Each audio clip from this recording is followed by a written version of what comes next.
Between 1897 and 1899, roughly 100,000 people attempted the deadly journey to the Klondike goldfields, facing avalanches, starvation, freezing temperatures, and deadly rapids. The journey was brutal and merciless, with fewer than 30,000 even making it to Dawson City, and only about 200 actually striking it rich. Here's what life was really like for those who risked everything on the deadliest trail in America. If you fall asleep to these, hit subscribe. Also, comment where you're listening from. Got people from New York to Berlin last time. Kinda cool thinking we're all drifting off together. Alright, tonight it's the Klondike Gold Rush. But hold on, get yourself comfortable first. Like, actually cozy. Pillows good? Blanket situation handled? Perfect. Trust me on this one. The newspaper hits the floorboards with a slap that makes you jerk awake. Your landlord's voice booms through the thin door. Read rent's due tomorrow, don't make me come looking for you. You roll to your side on the lumpy mattress, springs digging into your ribs like accusing fingers. Seattle, 1897. Not exactly your golden era. The room smells like yesterday's fish and harbour fog, with a hint of desperation that seems to cling to everything these days. Your name is Thomas Reed, 32 years old, carpenter by trade, except there hasn't been much trade lately, not since the banks started collapsing in '93. 4 years of economic depression has a way of teaching you exactly how many meals you can skip before your hands shake too much to hold a saw. You drag yourself up and grab the newspaper, ready to scan the jobs section for the 5th time this week. But the headline stops you cold. Gold, ton of gold, arrives from Klondike. I mean, literally a ton. The steamship Portland just docked in Seattle yesterday with over a ton of gold. Today's equivalent of about $30 million, all from some creek nobody had ever heard of in Canada's Yukon Territory. You probably think I'm exaggerating. I'm not. This actually happened on July 15th, 1897. Real day, real gold, real ship. The article describes men stumbling down the gangplank, staggering under the weight of their fortunes. One guy had $5,000 in a coffee can. Another carried $100,000 in a freaking sack. Several became millionaires literally overnight, from dust and nuggets they pulled out of a creek. Your fingers leave sweat marks on the newspaper as you read how it only took these guys a year in the Yukon to make more than you could earn in 10 lifetimes of carpentry. Sounds like horse shit to me, says Frank Porter, appearing at your doorway. He's a fellow tenant, burly iron worker who hasn't worked iron in months. It's real, you tell him, passing the paper. Look at the photographs. Frank whistles low. Jesus, that one fella's barely holding up his sack of gold. Says here they couldn't find enough men to carry it all off the ship. Makes you think, doesn't it? You say. Frank's eyes meet yours, and you both know what the other is thinking. In 1897, there's a popular song called Everybody's Working But Papa. That's America right now. Unemployment as high as 43% in some places. Men sleeping in alleys, bread lines stretching for blocks. And then suddenly, gold. Not like the California strike that was already played out. This was fresh, new, untapped. Frank hands the paper back. I heard they're calling it a stampede, thousands already booking passage north. The street outside is already different. You can feel it just looking out the window, men rushing past with a new energy, the scent of possibility cutting through Seattle's usual damp resignation. My cousin says tickets to Alaska are already selling out, Frank adds. Ships that haven't been in water for years suddenly getting patched up and pressed into service. You thinking about it, you ask. Frank snorts. With what money? Takes a small fortune just to get outfitted proper. He's right about that. The newspaper says the Canadian Mounties won't let anyone cross without a literal ton of supplies, a year's worth of food, proper gear for Arctic conditions, tools, the works. But here's the thing about desperation. It makes math very creative. 3 hours later, you're standing in your sister Margaret's kitchen explaining your brilliant plan while she looks at you like you've suggested swimming to China. "You want to go where?" she asks, pausing with a dish rag in her hand. "The Yukon," you repeat. "The Klondike, where they found the gold." Her husband, Robert, looks up from his coffee. "With what money, Thomas?" This is where it gets awkward. "Well, I was thinking perhaps you might—" "No," Margaret cuts you off. "Absolutely not. We have 3 children to feed.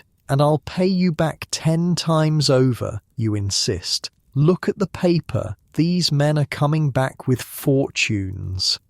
"These men," Robert says carefully, "are experienced miners and outdoorsmen. You're a carpenter who gets winded climbing the stairs." "Ouch, but not wrong. I'm strong enough," you insist, "and I can build anything that's got to be useful up there." Margaret slams the dish down. "Do you have any idea what it's like up there? It's not just walking into the wilderness and picking up gold. People die, Thomas." "People are dying here too," you say quietly. "Slowly, of nothing." The kitchen falls silent except for the ticking clock. You've thought this through. You need about $600 for passage and supplies. Everything you own is worth maybe $40, but you're healthy, you're capable, and you're watching life slip away one missed meal at a time. "I read that it takes 2 weeks just to get there by boat," Margaret tries again. "And then what? Mountains? Ice? Wild animals?" "Better than tame predators," you attempt to joke. Nobody laughs. "For 1 year," you say finally. "Give me a loan for 1 year. If I haven't struck gold by then, I'll come back and work it off." Robert and Margaret exchange looks, that silent communication of married couples. "It's madness," Margaret whispers. "It's a chance," you counter. I'm skipping ahead a bit. Let me just tell you, they eventually gave in, not happily, but they did, and they weren't the only ones. All across America, families were having this exact same conversation. Brothers lending life savings to brothers, parents mortgaging farms, wives selling wedding silver. Gold fever isn't just a saying, it's a legitimate form of temporary insanity. The next week is a blur. Seattle has transformed into a gold rush supply depot overnight. The streets are jammed with men buying supplies, outfitters price gouging anything that might be needed in the north, and con men selling maps to secret gold spots. You're at Schwabacher's Hardware trying to decide between 2 different kinds of shovels when a grizzled man in a fur hat laughs at you. "Both those are worthless where you're going," he says. You look at him. "And where exactly am I going?" "Klondike, right? Written all over your face. First timer." You bristle slightly. "And you've been?" "3 times, he says, holding up fingers missing the top joints. "Frostbite, you realise with a chill. Lost these on my 2nd trip. Name's Harris." "Thomas Reed," you reply. "So which shovel would you recommend?" He snorts. "None of these. Look, kid, I'm 32. Like I said, kid, the ground up there is frozen solid, permafrost. You don't dig it like normal dirt. You thaw it inch by inch with fire. This is news to you. Fire? You build a fire on top of the ground, let it thaw down maybe a foot, dig that out, build another fire. It can take days to go down just a few yards. Your heart sinks a little. Nobody mentioned this part. But that's only in winter, right? You ask.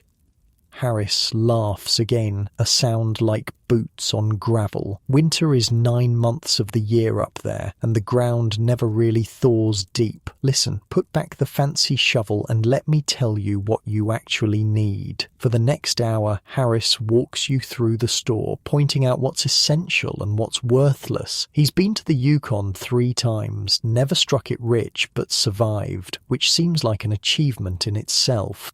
Most important thing, he says, good boots, the best you can afford. Men lose toes up there like they're shedding skin. You swallow hard. And the gold? Is it really as plentiful as they say? Something flickers in Harris's eyes, something between hunger and warning. I've seen nuggets, the size of walnuts, just sitting in creek beds, he says quietly. But I've also seen men work for months and find nothing but mud and misery. The Yukon doesn't give up her gold easy. You keep running into Harris over the next few days as you gather supplies. There seems to be an invisible community forming, men preparing for the journey, sharing tips, warnings, rumours. Some have been mining for years. Others, like you, couldn't tell gold from pyrite, but are willing to learn fast. You taking the White Pass Trail or Chilkoot? Harris asks over whiskey in a crowded saloon. You've been studying the maps. Everyone has to go to either Skagway or Dyer in Alaska by ship, then cross the coastal mountains to reach the headwaters of the Yukon River, which eventually leads to the gold fields. Chilkoot seems shorter, you reply. Harris nods. Steeper, though. Nearly straight up in places. But White Pass has turned into a mud pit with all the horses. They're calling it Dead Horse Trail now. Dead horse? Animals dying by the dozen, worked to death, breaking legs in the mud. The worst parts of the trail, you're literally walking on horse carcasses. You stare at your whiskey. Jesus. The Chilkoot's the smart choice for a man travelling light, Harris confirms. Just your own 2 feet to worry about. That night, back in your room, you spread out everything you've purchased on the floor. The Mounties won't let anyone cross the border without proof they're carrying a year's worth of supplies, no exceptions. Your pile includes 400 pounds of flour, 200 pounds of bacon, 100 pounds of beans, 25 pounds of dried vegetables, 25 pounds of coffee, 25 pounds of sugar, 25 pounds of dried fruit, a year's supply of matches, a gold pan, a shovel, an axe, a saw, a knife, cooking equipment, Arctic-rated clothing, boots, the best you could afford, tent, blankets, ropes. It all adds up to over 1,000 pounds of gear, and you'll be carrying every ounce of it yourself in multiple trips up a mountain trail that rises 3,500 feet in just 30 miles. You sit on your bed, suddenly overwhelmed. What the hell are you thinking? You've never even been camping before. There's a knock at the door. It's Frank. Got my ticket, he says, holding up a steamship passage to Alaska. Sold everything I own and borrowed the rest from my brother. You're going? You ask, surprised. We're going, he corrects you. SS Queen, leaving in 2 days. I got you a ticket too. Frank, I can't pay you back until we're rich, he finishes. I know, but 2 have better odds than 1, right? Besides, who else is going to make sure you don't fall off a mountain? 2 days. Just 2 days to say goodbyes, finish gathering supplies, and prepare for a journey that many won't survive. That night, you can't sleep. Your mind keeps circling through what lies ahead, the ship journey, the mountain pass, building a boat, riding rapids, finding a claim, mining in frozen ground, and somewhere at the end of it all, gold, freedom, a future, or death. Plenty of men will find only that. The night before departure, you have dinner at Margaret's house. The children are unusually quiet, watching you like you might disappear if they blink. I still think you're crazy, Margaret says, but she's made your favourite meal and packed extra socks in your gear. Probably am, you admit, but better a crazy chance than a certain slow decline. You write, she demands, every chance you get. I promise. Robert hands you a small leather pouch. It's a compass, belonged to our father. You swallow hard. I'll bring it back. Bring yourself back, Margaret says firmly. Morning comes too quickly. The docks are chaotic. Hundreds of gold seekers crowding gangplanks, mountains of supplies being loaded, families saying tearful goodbyes. The air smells of sea salt, coal smoke, and possibility. The SS Queen looks worryingly small for the journey ahead. A coastal steamer pressed into service for the Alaska route. Word is that any vessel that can float is now carrying stampeders north. They say we're packed in worse than cattle, Frank remarks as you jostle your way aboard with the bare essentials. Your main supplies are in the cargo hold. Cattle get slaughtered at the end of their journey, you reply. Let's hope the comparison ends there. The ship's whistle blows, deep and mournful. Final goodbyes are shouted across widening gaps of water. A man next to you is openly weeping as he waves to a woman on the dock. That your wife? You ask gently. Oh, my mother, he says, wiping his eyes. He can't be more than 20. She thinks I'm going to die up there. You don't know what to say to that. None of you know which ones will make it back. The Seattle shoreline slowly recedes, the familiar becoming distant. You're on your way to the Klondike, to the gold, to whatever fate awaits in the frozen north. Harris appears beside you at the railing. Last chance to turn back, he says with a crooked smile. Ship's already sailing, you point out. True enough. He spits into the water. Well, Reed, hope you're ready, because the real test isn't finding the gold. What is it then? His eyes meet yours, serious now. Surviving long enough to spend it. The ship turns northward, carrying its cargo of dreams and desperation toward the Alaskan coast. 2 weeks of open ocean before you reach Dyer. Then the real journey begins. You have no idea what you've gotten yourself into, but there's no turning back now.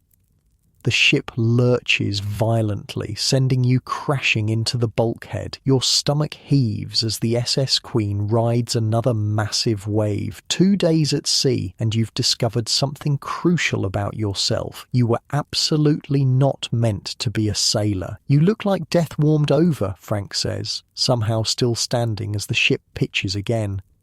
You'd respond, but opening your mouth seems dangerous at the moment. The cramped cabin reeks of unwashed bodies, wet wool, and the unmistakable tang of vomit. There are 12 men sharing a space designed for 6, and at least half of you are seasick. I've got some advice, Frank continues, unhelpfully cheerful. My cousin was in the Navy, says you should eat something, keeps the stomach settled. You glare at him. If I eat something, it won't stay settled for long. The young kid who was crying for his mother when you departed is curled in a corner, moaning. He hasn't kept down food in 48 hours. You're worried about him, but also too miserable yourself to offer much help. Harris swings down from an upper berth, landing with the ease of someone who's done this journey before. Don't die on the boat, he says, nudging the kid with his boot. Pretty embarrassing way to go for a gold seeker. Is it always this rough? You manage to ask between waves of nausea. Harris shrugs. Sometimes worse. North Pacific ain't known for its hospitality. Outside your cabin, you can hear shouts as sailors rush to secure something that's broken loose on deck. The entire vessel groans and creaks with each swell, like it's contemplating whether to stay together or not. A man in the bunk above you leans down, face green. My brother did this last month. Said it took them 17 days to reach Dyer because of storms. 17 days? The thought makes your stomach turn again. If we sink, Frank jokes, at least we won't have to climb that mountain.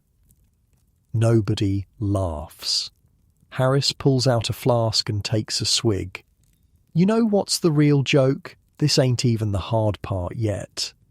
3 more days pass, each bringing new miseries. The storm finally breaks, but that just means you can now stagger around the deck instead of being confined below. The food is barely edible, salt pork and hardtack that seems designed to test the strength of your teeth. By the 6th day, a strange camaraderie has formed among the passengers. You learn names, share stories, swap tips gleaned from books and hearsay. Every man aboard has sold everything or borrowed heavily to make this journey. Every man believes he'll be the one to strike it rich. The kid, who couldn't stop vomiting, has recovered enough to introduce himself. William Daniels, 19 years old, former bank clerk from Portland. Everyone calls me Billy, he says, still pale but standing now. I've never even been camping before. You smile despite yourself. That makes 2 of us. 3, Frank admits, surprising you. Closest I got was sleeping in my uncle's barn after a wedding. Been too drunk to make it home. At night, huddled in your bunks, men talk about what they'll do with their gold. Buy a ranch in California, start a business, pay off debts, support aging parents. Your own dreams are more modest, a carpentry shop of your own, maybe a small house, enough security that an economic downturn won't leave you starving. Harris rarely joins these conversations. When Billy asks him what he'll do with his next fortune, he just stares into his tin cup of coffee. First fortune got drunk away, he says finally. Second fortune went to doctors for my wife's consumption. She died anyway. Third one, he shrugs. Maybe I'll figure out something better to do with it this time. The ship grows quieter after that. On the 10th day, the captain announces we're approaching the Alaskan coast. Everyone rushes to the railing, straining for the first glimpse of land. What emerges from the morning fog steals the breath from your lungs. Mountains. Not like any mountains you've ever seen. These rise straight up from the sea, massive walls of rock and ice that pierce the clouds, snow-covered peaks that look like they're holding up the sky itself. Sweet Jesus, Frank whispers. That, Harris says, pointing at what seems like an impossibly narrow passage between towering cliffs, is where we're going. Billy's face has gone pale again.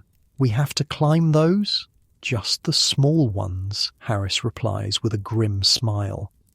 The Lynn Canal, they call it, a deep fjord cutting through the coastal mountains. The ship navigates carefully through waters crowded with chunks of ice that have carved off the glaciers. The closer you get to shore, the more intimidating the landscape becomes. And then rounding a bend, you see it. Dire. That's it? Frank sounds disappointed.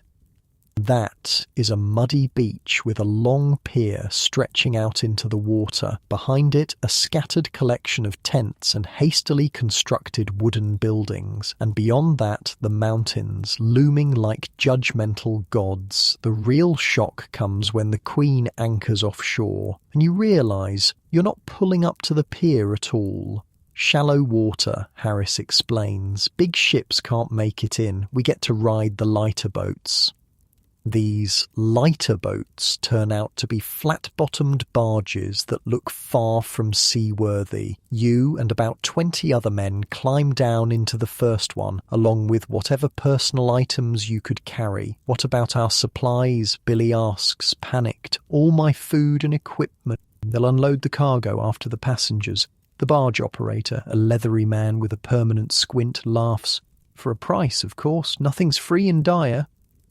He's not kidding. When you reach shore, the chaos is immediate. Hundreds of men are crowded on the beach, arguing with boat operators and local natives about transport prices. Mountains of supplies are piled haphazardly on the muddy ground. Dogs bark, men shout, and everything smells of salt water, mud, and unwashed humanity. "Welcome to Alaska," Harris says dryly.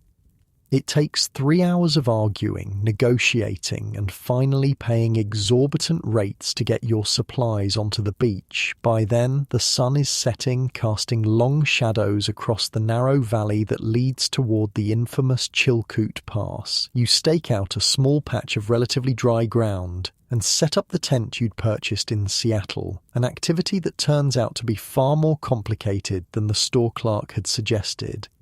"You've got it inside out," Frank points out after watching you struggle for 10 minutes. "I know that," you lie, flipping the canvas in frustration. Harris, who set up his own shelter with practiced efficiency, walks over with a steaming tin cup. "Coffee?" he offers. "Got a fire going." You accept gratefully. The evening air has a bite to it, colder than any Seattle night even though it's still summer. The coffee burns your tongue but sends warmth spreading through your chest. "What happens now?" you ask Harris. He gestures toward the valley. "Tomorrow we start hauling our gear toward the pass. First stop's a place called Finnegan's Point, about 6 miles in. Then it's Canyon City, then Sheep Camp. That's the last stop before the summit. And we carry everything ourselves." Billy has joined you by the fire, clutching his own cup of coffee like it might try to escape. Harris nods. "Unless you've got money for packers, natives will carry for about 20 cents a pound. Some white men doing it too now. You do the math quickly. 1,000 pounds of supplies at 20 cents a pound. That's $200, money you definitely don't have." "What's it like?" Frank asks. "The trail." Harris stares into the fire. "First part's not so bad. Gets worse as you go. The summit." He shakes his head. "The summit's something else. We've heard it's steep," you prompt. "Steep?" Harris laughs, but there's no humour in it. "It's damn near vertical in places. They've cut steps into the snow and ice. Imagine climbing a ladder made of ice, carrying 100 pounds on your back with a line of men behind you who'll trample you if you slip." Sleep comes fitfully that night. The ground is hard, the tent leaks slightly, and every few hours ship's whistles announce new arrivals. More men, more dreamers, more fools, perhaps. Morning reveals a transformed Dyer. Overnight, at least 3 more ships have arrived, disgorging hundreds of stampeders and tons of supplies. The beach is now a maze of tents, crates, sacks, and men frantically organizing their outfits. "We should get moving," Harris advises over a breakfast of bacon and hardtack. "Trail gets more crowded every day." Getting moving turns out to be a relative term. First, you have to decide what to carry on your first trip. The strategy, Harris explains, is to move your supplies in stages. Carry what you can to the first camp, return for more, repeat until everything is at that camp, then start moving it all to the next one. Some men make 30 or 40 trips over the pass before they've moved their full outfit, he says. 40 trips over a mountain. The magnitude of the task ahead begins to sink in. You decide to carry about 80 pounds for your first load, mostly food staples secured in waterproof sacks. Frank manages to hoist about the same. Billy, smaller and less accustomed to physical labour, struggles with 60 pounds. "Don't overdo it," Harris warns as the young man staggers under his pack. "Better to make more trips than to injure yourself on the first day."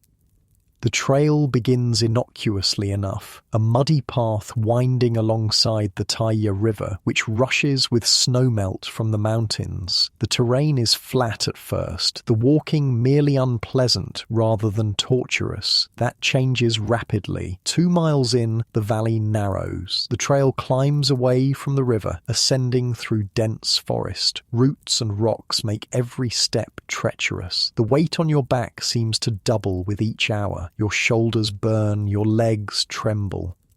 This is the easy part, Harris reminds you cheerfully when you stop to catch your breath. Men pass you going both directions, some heading toward the pass with heavy packs, others returning for their next load. Most nod in silent solidarity. A few offer encouragement. The really experienced ones don't waste breath on either. You encounter your first casualty about 4 miles in, a man sitting by the trail, boot off, foot swollen to twice its normal size. "Or stepped in a hole," he explains grimly. "Heard it snap." "Can you walk?" Frank asks. The man laughs bitterly. "Sure, all the way back to Seattle. There's nothing you can do for him. No doctors out here, no horses, no carts. If you can't walk, you can't continue." "Someone will help him back to Dyer," Harris says as you move on, but his tone suggests he's not entirely convinced. By late afternoon, your pack feels like it's filled with anvils instead of flour and beans. Your shoulders are raw. Each step requires conscious effort. Sweat soaks your clothes despite the cool air. There, Harris points ahead. Finnegan's Point. It's little more than a clearing where the valley widens slightly. Dozens of tents are already pitched. Men cook over small fires or sort through supplies. Others collapse in exhaustion. Some are already heading back down the trail for their next load. You drop your pack with a groan of relief. 6 miles. Just 6 miles. And you feel half dead. "How far to the pass from here?" you ask Harris. "About 24 more miles," he says. "Gets steeper with every one." Frank falls to the ground beside his pack. "And we have to do this, 30 more times?" "Give or take," Harris confirms. Billy arrives last, his face flushed, breathing hard. He drops his pack and immediately vomits into the bushes. "You'll get your trail legs soon enough," Harris tells him, not unkindly. Everyone does, or they go back. You set up your tent, force down some food, and try not to think about tomorrow's return trip to Dyer. Instead, you study the other stampeders. There's a strange efficiency developing among them. Men are forming informal partnerships, watching each other's supplies, sharing information about trail conditions. You see a group that's devised a clever pulley system to help get packs on their backs without assistance. "Smart," Harris observes, following your gaze. "Up here, you adapt or you fail."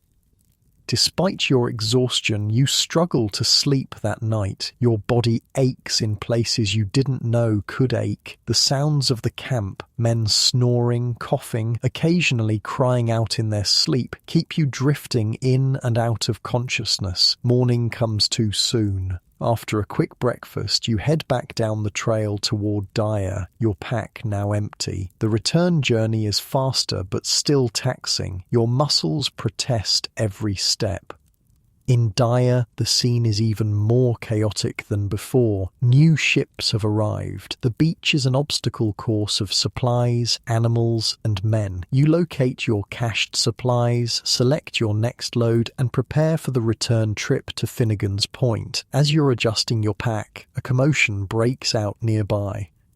A team of horses has bolted while being unloaded from a barge. They charge through the crowded beach, dragging a half-secured cart behind them. Men dive out of the way. Supplies go flying. The horses, panicked, head straight toward a stack of crates, your crates. Frank shouts a warning, but it's too late. The horses plow into the pile, sending your carefully packed supplies tumbling. One crate splits open, spilling precious flour into the mud. "No," Billy rushes forward, trying to salvage what he can. The horse's owner, a red-faced man in a filthy coat, finally manages to get control of his team. He offers no apology, just a shrug before leading the animals away. "Son of a bitch," Frank seethes. "Welcome to the gold rush," Harris says, helping Billy scoop mud-soaked flour back into a sack. "Rule 1, always secure your cash." You've lost maybe 20 pounds of flour. Not devastating, but every pound counts when you're required to have a year's supply. "We can replace it in sheep camp," Harris suggests. "Price is a highway robbery, but there are outfitters all along the trail now." You spend the rest of the day making the return trip to Finnegan's Point with your second load, then back to Dyer for a third. By the time you make camp that evening, every muscle in your body is screaming. Your boots have rubbed blisters on both heels. Your hands are raw from adjusting pack straps, and you've covered just 6 of the 30 miles to the pass. "It gets easier," Harris says, passing around a flask of whiskey as you all sit by the fire. "Body adjusts." "Does it?" Frank doesn't sound convinced. "No," Harris admits after a moment, "but you get better at ignoring the pain." Over the next week, you settle into a grueling routine. Up at dawn, load up, hike to the next cache point, return for more, repeat until collapse. Each day, you push a little further along the trail. From Finnegan's Point to Canyon City, another 6 miles of increasingly difficult terrain. The trail narrows, crosses the river on precarious log bridges, climbs steeply in places. Your outfit, the term everyone uses for their supplies, moves slowly up the trail in stages. Canyon City is little more than a collection of tents and a few hastily constructed buildings perched on a rocky shelf above the river, but it now has saloons, restaurants and outfitters charging 5 times Seattle prices for replacement supplies. Price of doing business? Harris shrugs when you express outrage at being asked $2 for a pound of coffee that costs 30 cents in Seattle. You notice changes in yourself as the days pass. Your hands, once smooth from carpentry work, are now calloused and cracked. Your shoulders no longer scream with each load. They merely grumble. You've lost weight, but your legs feel stronger. You're learning to pack efficiently, to balance loads, to pace yourself on the steeper sections. Frank has developed a hacking cough that worries you, though he insists it's nothing. Billy's transformation is the most dramatic. The bank clerk's soft hands are bleeding constantly, but he never complains. His face has thinned, making his eyes seem larger. He's quieter now, the initial panic replaced by grim determination. "How much further to the summit?" Billy asks as you all eat dinner outside your tents in Canyon City. "From here, it's about 5 miles to sheep camp," Harris answers. "That's the last stop before the scales." "The scales?" you ask. "The steepest part. They call it the scales because that's where they weigh your load before the final climb." Harris takes a bite of beans. "From sheep camp to the scales is about 4 miles. Then it's just under a mile to the summit. Steepest damn mile you'll ever walk." 10 more miles. It doesn't sound that far, but you've learned that distances mean something different here. The trail from Canyon City to Sheep Camp proves Harris right. It's by far the most difficult stretch yet, following the river through a narrow canyon where the path sometimes clings to sheer rock walls. In places, crude wooden walkways have been constructed over particularly treacherous sections. You see your first dead body on this stretch, a man lying face down beside the trail, pack still on his back. Heart attack, someone says. No one has time to bury him. By unspoken agreement, you each remove your hats as you pass, but you keep moving, always moving.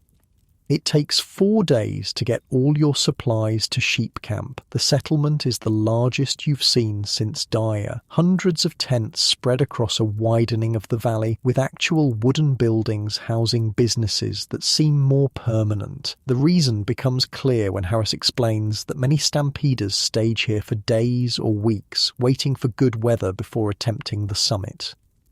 "See that?" Harris points up the valley where the trees thin out and the bare rock and snow begin. At first, you're not sure what he's indicating, then you see it. A thin black line zigzagging up an almost vertical slope, a line that's moving. "That's the trail?" Frank asks incredulously.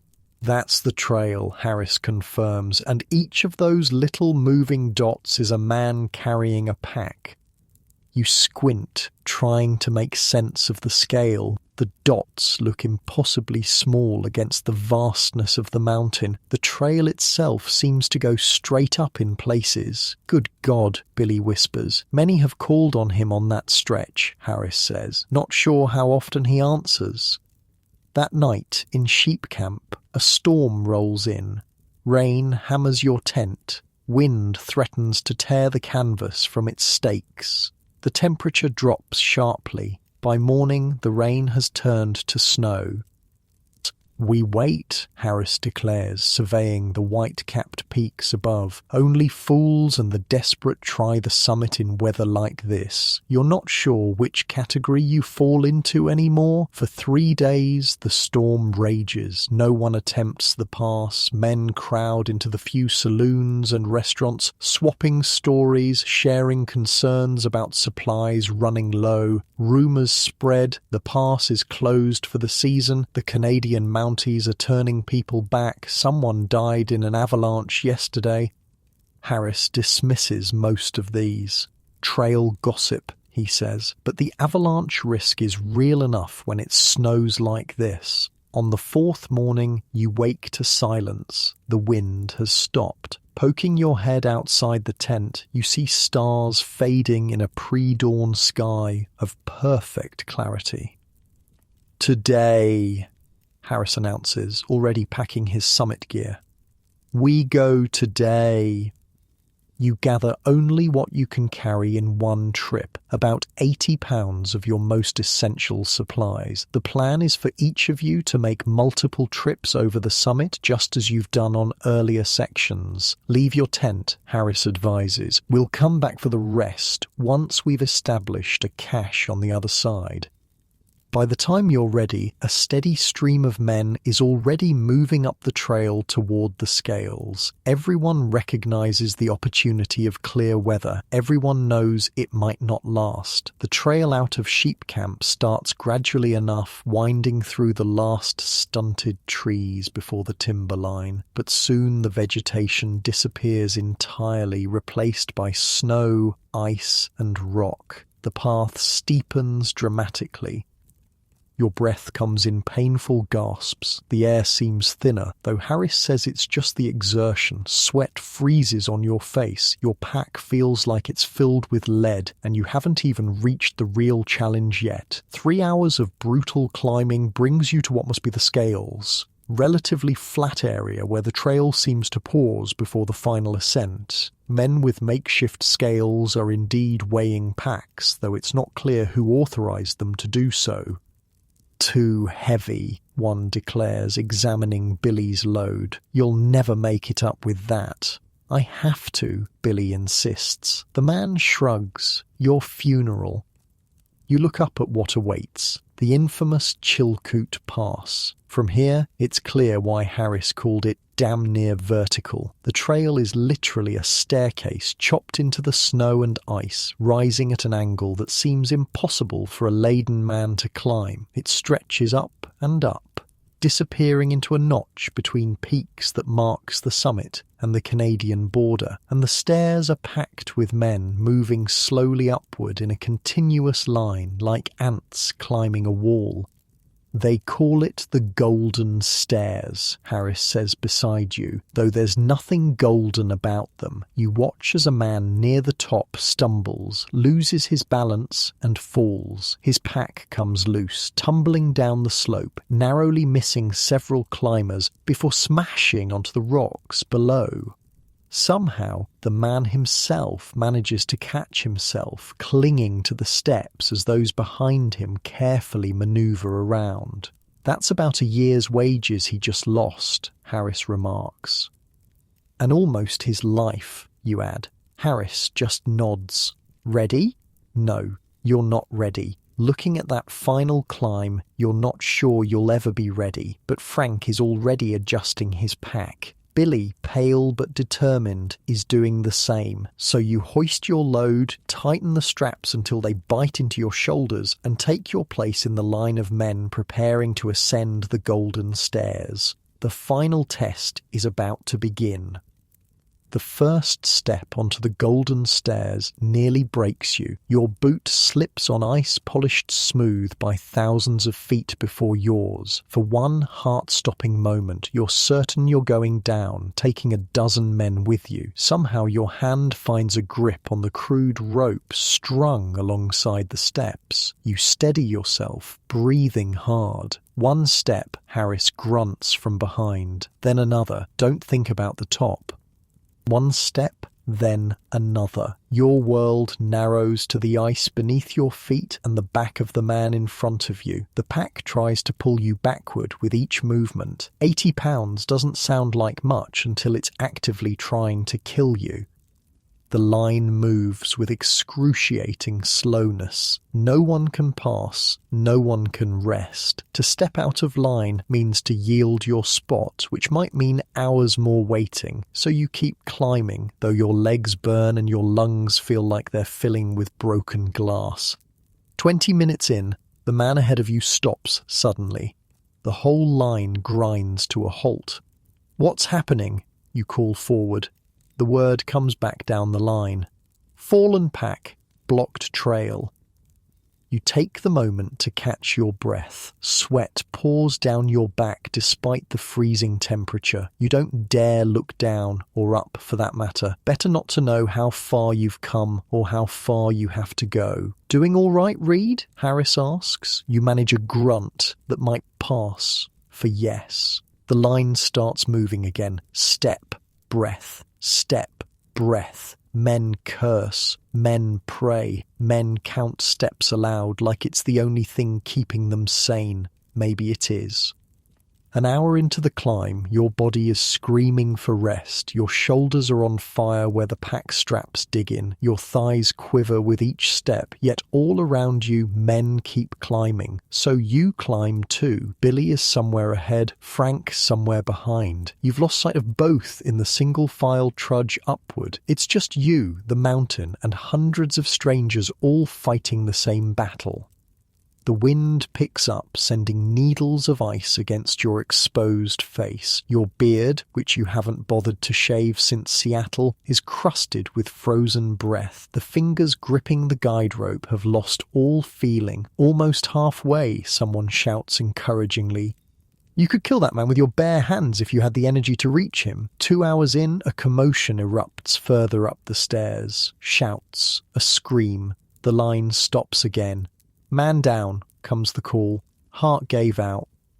They're passing him down the line, hand to hand, a limp form being carefully manoeuvred past the ascending climbers. When the body reaches you, you see his face, blue-tinged, eyes staring at nothing. He looks about 60, though it's hard to tell beneath the frost-crusted beard.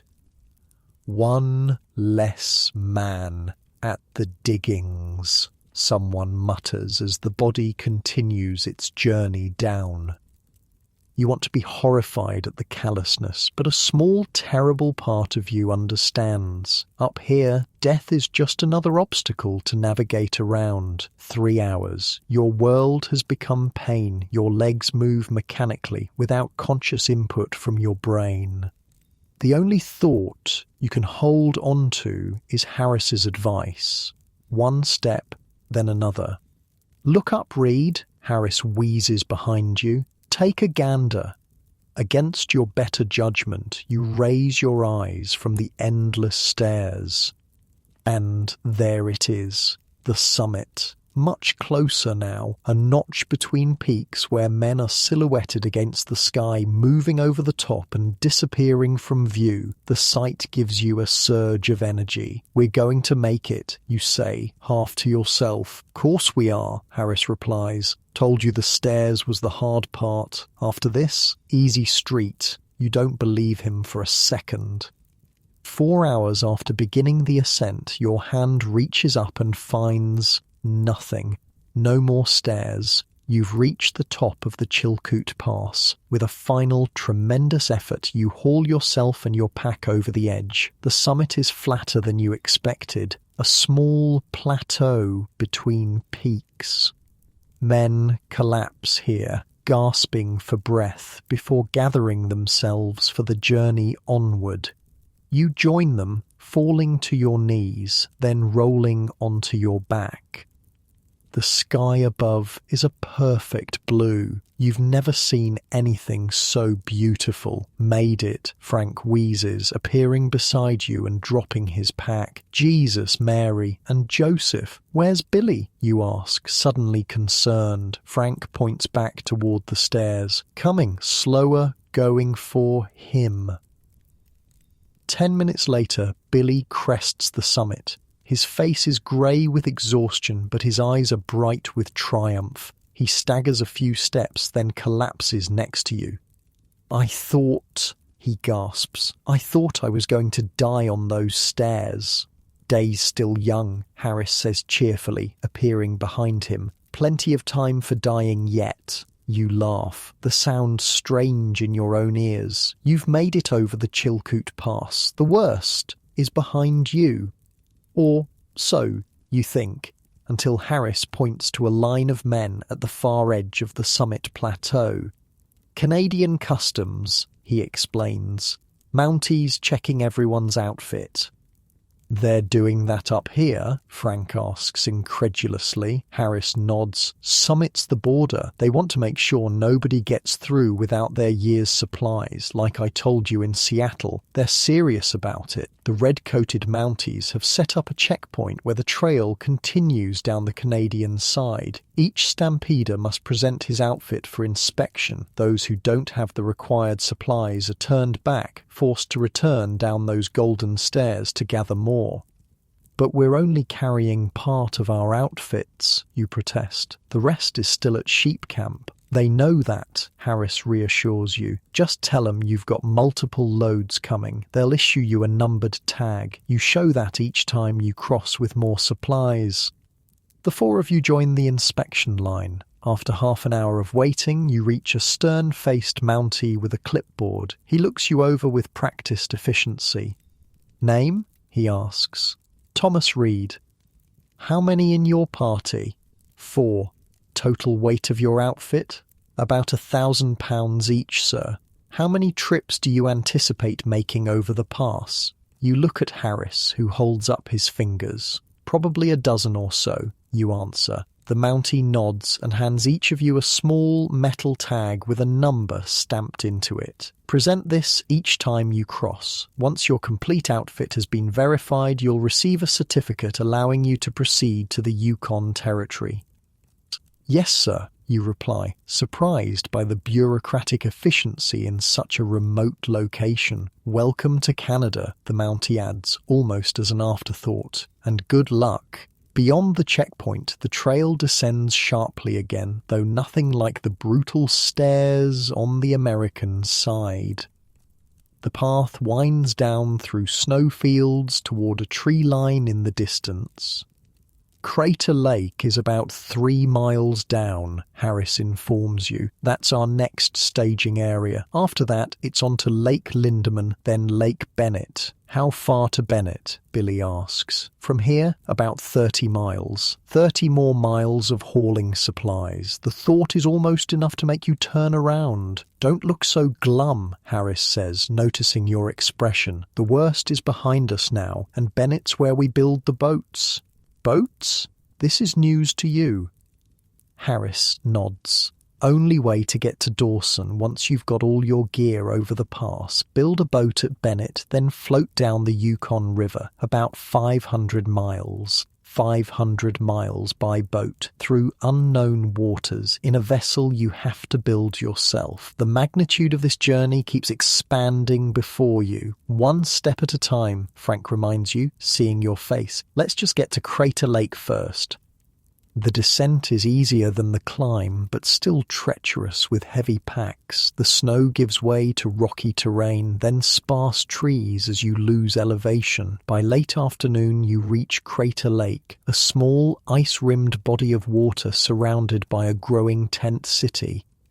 Like every stop before, you establish a cache for your supplies, set up a temporary camp, then prepare for return trips to bring the rest of your outfit over the pass. Harris suggests resting for the remainder of the day before heading back to sheep camp tomorrow.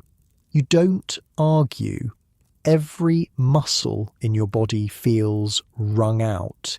You manage to help set up the tent and heat some beans before collapsing into an exhausted sleep.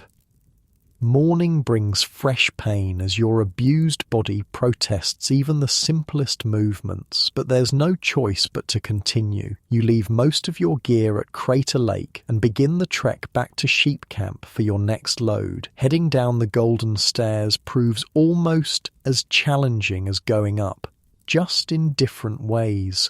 The strain shifts from thighs to knees. The constant braking motion sends shooting pains through your shins. Men pass you going both ways, up with fresh loads, down for more. It takes 3 days to get back to sheep camp, gather your next loads, and return to the summit. The Mountie checks your tag, nods, and waves you through once more. You make the descent to Crater Lake for the second time, add the new supplies to your cache, then turn around again. This becomes your life. Up and down. Up and down. Load after load. The days blur together in a haze of exhaustion and pain. Your world narrows to the trail, the weight on your back, and the next step forward. On your 6th crossing of the summit, you hear rumours of disaster. An avalanche has struck the trail just below sheep camp, burying dozens of stampeders. Was anyone we know there? You ask Harris anxiously when you meet him at Crater Lake. He shakes his head. Don't think so, but they're saying 60, maybe 70 men died.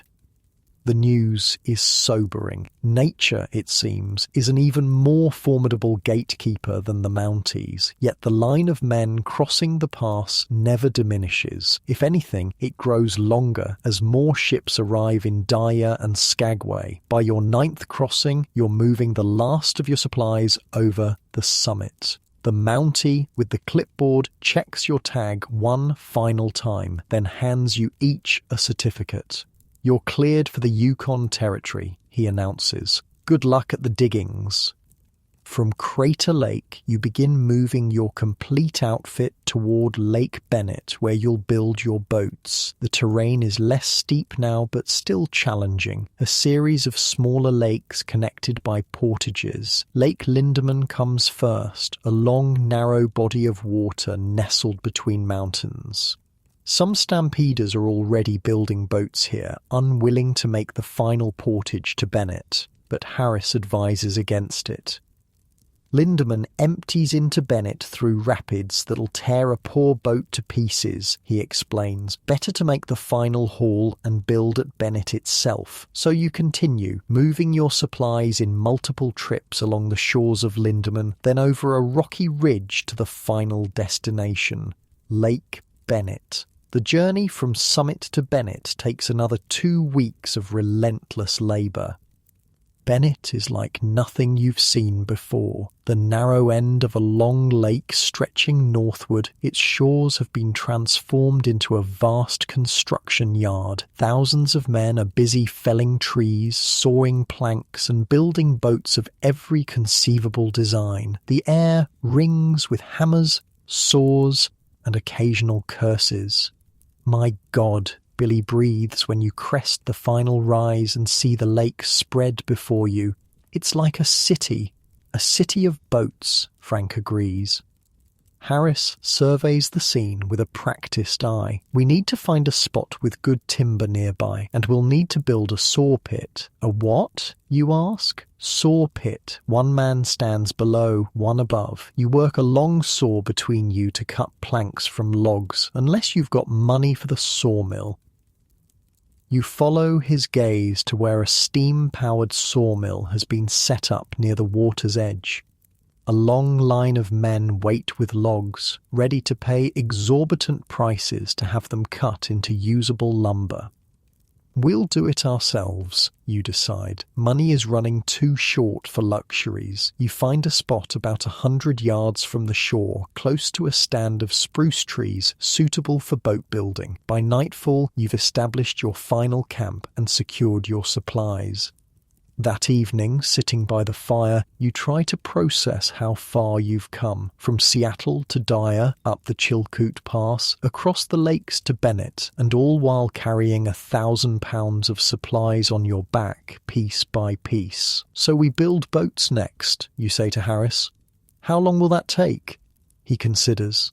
Depends how good we are. 2 weeks, maybe 3. Need to fell trees, cut planks, shape them, seal everything tight. It's not simple work. I'm a carpenter, you remind him. I know wood. Buildings don't float, he replies, but there's respect in his tone. Still, that'll help. And after the boats? Billy asks. After we build 'em, we ride 'em. Harris gestures northward, down the length of Lake Bennett. Lake leads to the Yukon River system. About 500 miles of water between here and Dawson City. Any more mountains to climb? Frank asks, rubbing his still aching shoulders. Nope, but there's the White Horse Rapids to get through. They've claimed plenty of boats and men. Of course there are rapids, you sigh. The next morning, boat building begins in earnest. First task, creating a saw pit. You and Frank dig a trench about 6 feet deep and 8 feet long, reinforcing the sides with logs to prevent collapse. This will allow one man to stand below while another stands above, working together to saw logs into planks. Next, you select suitable trees and begin the laborious process of felling them with axes and saws. Each tree must be limbed, cut to length, then lowered into the saw pit for processing into planks. It's exhausting work, but your carpentry skills prove valuable. Harris, who's built boats before, takes charge of the design. Nothing fancy, he explains. Flat-bottomed scow with a pointed bow, about 20 feet long, 5 feet wide, big enough for our outfits, but not too unwieldy for the rapids. Days pass in a blur of sawdust and sweat. Your hands blister, then callus over, then blister again. But the boat gradually takes shape. Frank proves surprisingly skilled with an axe, while Billy, though less physically strong, has a meticulous attention to detail that helps ensure the fit of each plank. All around you, similar scenes play out as hundreds of men race to build their vessels before the short northern summer ends. Not everyone knows what they're doing. You see boats taking shape that look unlikely to float even in calm water, let alone survive rapids. That one will sink within an hour, Harris predicts, nodding toward a particularly unfortunate construction nearby. Its builder, a former banker from Chicago, has used green wood that's already warping badly. Bennett develops its own economy and social life. Men with specialized skills offer their services for a fee. Temporary saloons serve overpriced whiskey. Gambling tents operate day and night. A few enterprising women have made the trek over the pass and now run restaurants or laundry services, charging astronomical rates that men gladly pay for a hot meal or clean clothes. News travels up and down the trail. More avalanches, more deaths on the Golden Stairs, ships arriving daily at Dyer and Skagway, disgorging hundreds more stampeders despite the lateness of the season, and rumours from downriver of rich strikes, of claims still open, of men finding nuggets the size of walnuts just lying in creek beds. Is it true, you ask Harris one night? Are they really finding that much gold? He pokes the fire thoughtfully. Some are, most aren't. That's how it always goes. 2 weeks into the boat building, disaster strikes. A sudden storm blows in from the mountains, bringing driving rain that turns the entire shore into a muddy quagmire. Worse, the rising water threatens many of the camps and partially completed boats. You work through the night, moving your supplies to higher ground and securing your half-built boat with ropes and stakes. Others aren't so lucky. The storm claims dozens of boats and damages countless supply caches. One man near your camp loses nearly all his flour when his tent collapses in the mud. "That's it for me," he announces the next morning, surveying the sodden remains of his outfit. "I'm heading back to Seattle." After nearly 2 months of backbreaking labour to get this far, he's giving up. But you can't really blame him. Without adequate supplies, the Mounties won't let him continue to the gold fields. And even if they would, it would be a death sentence to attempt the winter without proper food and equipment. The storm delays your boat building by several days, but eventually you're back at work. The vessel takes shape plank by plank. Harris shows you how to caulk the seams with oakum, then seal them with pitch to make the boat watertight. "Green lumber's gonna shrink," he warns. "We'll need to check for leaks constantly once we're on the water." By the 3rd week, your boat is nearly complete. It's not beautiful, but it's solid and spacious enough for 4 men and their supplies. You've even added a small mast and sail, though Harris says the Yukon's current will do most of the work. "Just need a name now," Frank says, surveying your creation. "Tradition says it should be a lady's name," Harris offers. "Margaret," you suggest immediately, thinking of your sister whose loan made this journey possible. The others nod in agreement. So the Margaret it is, your home and transportation for the next stage of the journey. As you put the finishing touches on the boat, you notice a commotion near the shoreline. A crowd has gathered around a new arrival, a man on horseback wearing the uniform of the Northwest Mounted Police. "What's happening?" you ask someone on the edge of the crowd. "Mounties brought news from Dawson," the man replies. "They're saying all the good claims are gone. Bonanza Creek, El Dorado, all staked solid." Your heart sinks. After all this effort to hear that the gold might already be claimed, you push your way closer to hear the Mountie directly. "It's true the original creeks are fully staked," he's saying to the anxious crowd, "but new discoveries are being made regularly. There's plenty of ground yet to prospect, and men are needed for work. Carpenters, in particular, can earn $15 a day in Dawson." $15 a day for carpentry work. That's more than you made in a week in Seattle. "So it's not all bad news," Frank says when you report back to your camp. "Might not find gold, but we won't starve. You agree?" The next day, you finish the Margaret. With considerable effort, the 4 of you drag her down to the water's edge and launch her into Lake Bennett. She floats, no obvious leaks. A small victory that feels enormous after weeks of labour. Now it's time to load your supplies. Everything must be carefully stowed to balance the boat and keep the cargo dry. It takes an entire day to load properly, securing items with ropes and canvas.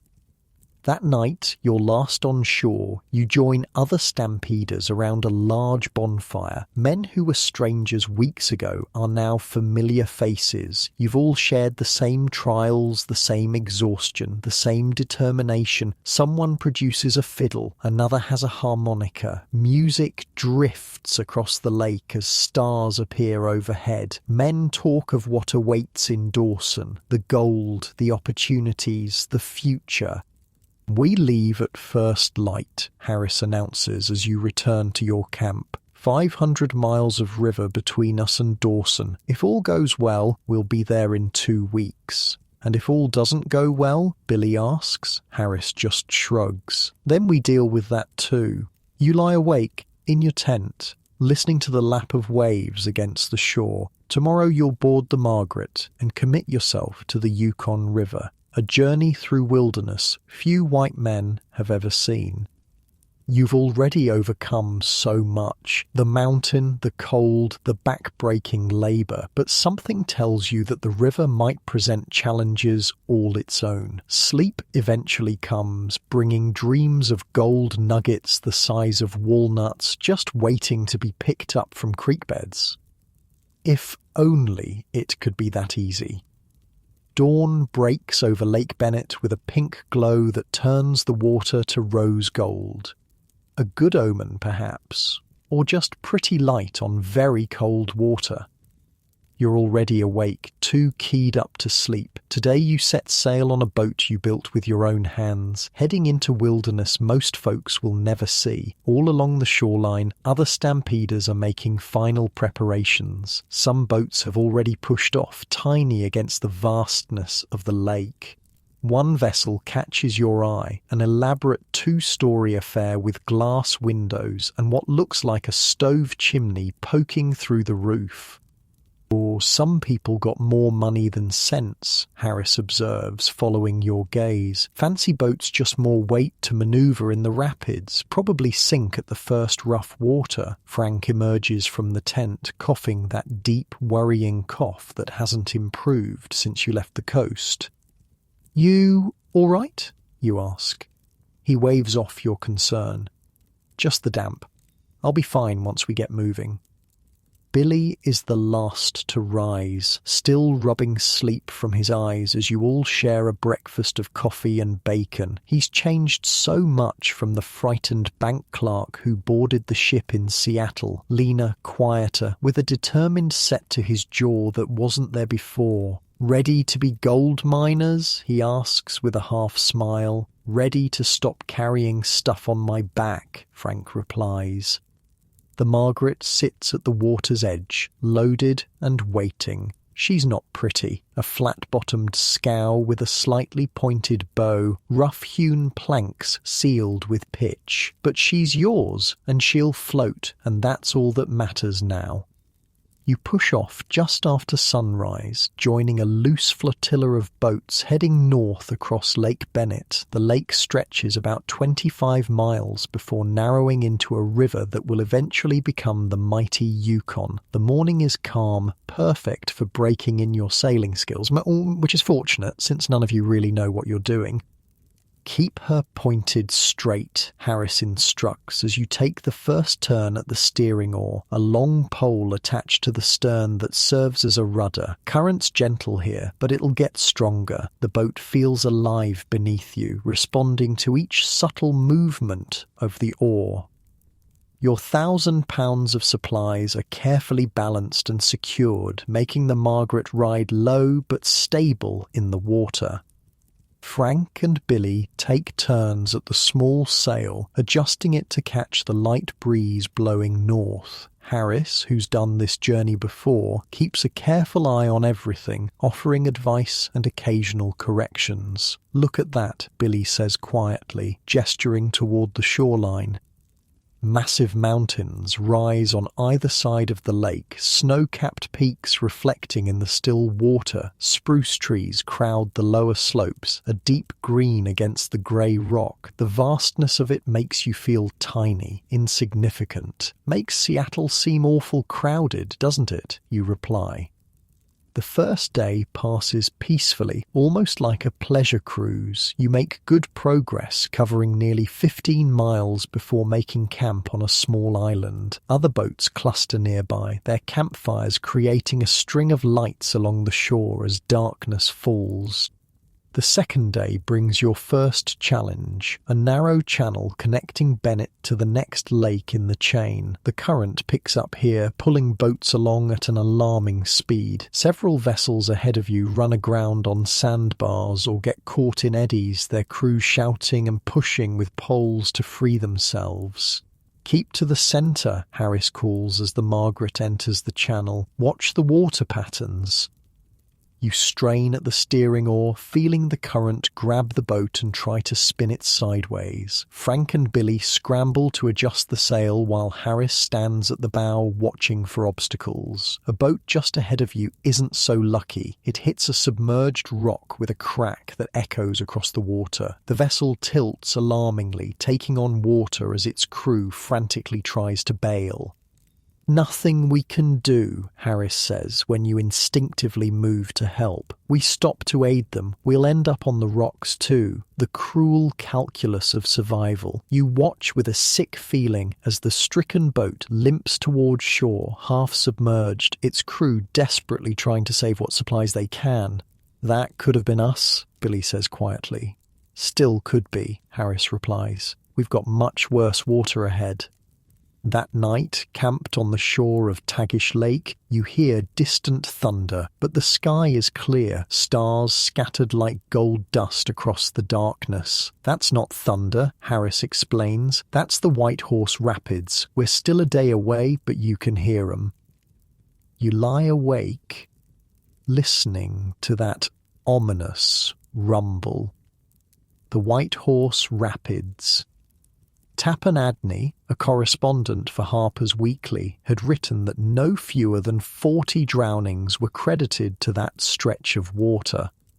Morning brings low clouds and a stiff breeze, good for sailing but concerning for what lies ahead. You make swift progress through Tagish Lake and into the narrower Marsh Lake. The banks close in, the current strengthens, that distant rumble grows steadily louder. By afternoon, you reach a small settlement perched on the riverbank just before the rapids. Tents and rough cabins cluster along the shore. Signs advertise the services of rapids pilots, experienced men who, for a hefty fee, will guide your boat through the treacherous water ahead. "Worth every penny," insists a red-bearded man who introduces himself as McPherson, a pilot who claims to have taken 50 boats through without a single loss. "She's a wicked stretch. 4 boats lost yesterday alone." Harris pulls you aside. He's not wrong about the danger. White Horse is the worst of it. A half-mile of pure hell, but we can scout it first, see the route for ourselves. "What do you think?" you ask. "Can we make it without a pilot?" Harris considers.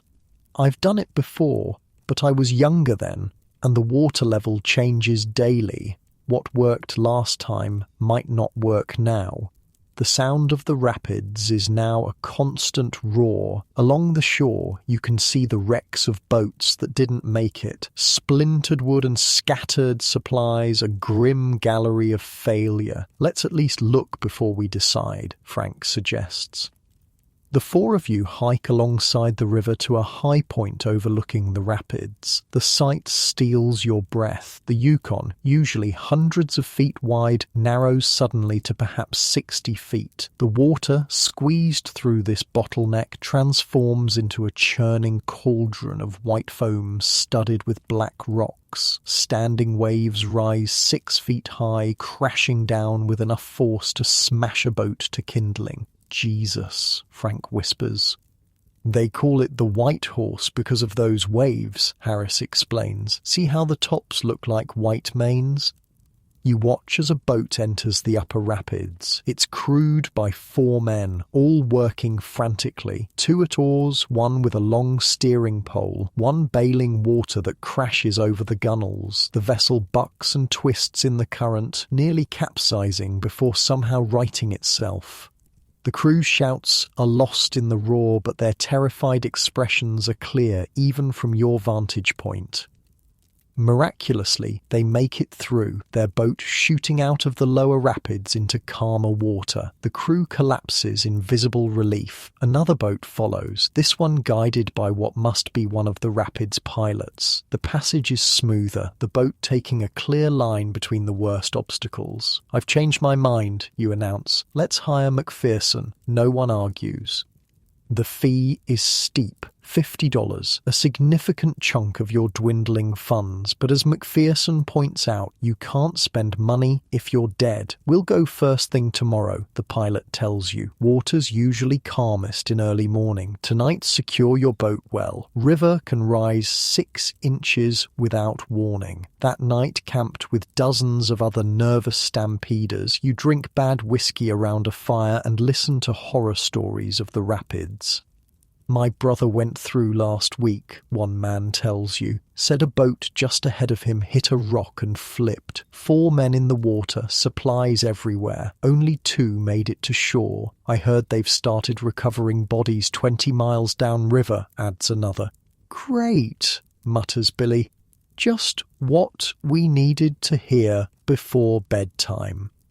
Sleep is elusive with the constant thunder of the rapids as backdrop. You lie awake wondering if the Margaret, your homemade vessel, can possibly survive such violence, if your carpentry skills will mean the difference between life and death. Dawn comes grey and misty. The river is slightly lower than yesterday, a good sign according to McPherson. You make final preparations, securing everything in the boat with extra ropes. Anything not tied down will be lost. Listen carefully, McPherson instructs as you push off from shore. I'll be at the steering oar. Thomas, you and Frank man the side oars. You'll need to pull hard when I shout. Billy, your job is bailing. River's going to come aboard. Guaranteed. Harris, keep watch at the bow for obstacles. The current grabs the Margaret immediately, pulling her toward the rapids with frightening speed. The roar grows deafening as you approach the first drop. Your hands tighten on the oar, knuckles white. Already, McPherson shouts, and pull right hard. You throw your weight into the oar as the boat plunges into the maelstrom. Water crashes over the bow, soaking you instantly. The cold steals your breath. The Margaret bucks like a living thing trying to break free of your control. Left, now!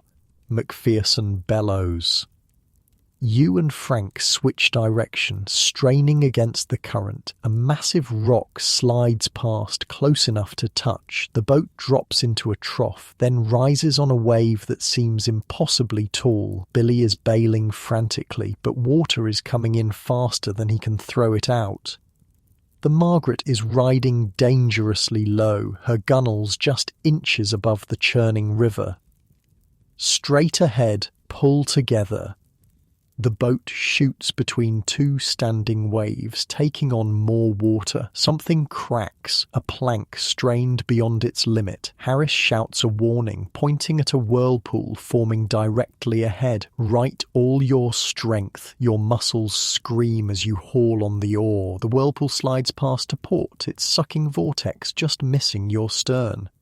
And then, suddenly, you're through. The river widens, the current slows, the roar of the rapids fades behind you. The Margaret, though half filled with water, is intact and floating. McPherson lets out a whoop of triumph. Well done, boys, that was a clean run. You collapse against your oar, arms trembling with exhaustion and relief. Frank is coughing violently, his exertion having triggered another spell. Billy continues, bailing mechanically, as if unable to stop. Harris moves to check the leaking plank, stuffing a rag into the crack to slow the water ingress. We made it, you say, almost disbelieving. We actually made it. White Horse is the worst, McPherson assures you. 5 Finger Rapids still ahead, but they're gentle by comparison. You pay him his fee gladly once you reach shore at a small stopping point called Little Salmon. Here, McPherson will wait for more clients while you continue downriver. Good luck at the diggings, he says as he pockets your money. Hope you find what you're looking for.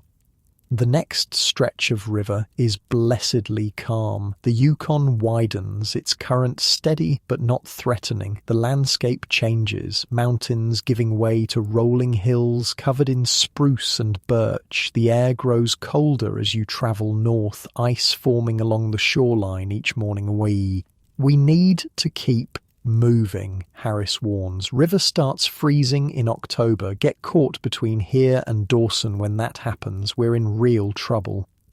Five Finger Rapids, when you reach them 3 days later, prove less terrifying than Whitehorse, but still dangerous. The river divides around 4 massive rock pillars, creating 5 channels, hence the name. Only one channel is safely navigable, requiring precise steering to thread the narrow gap.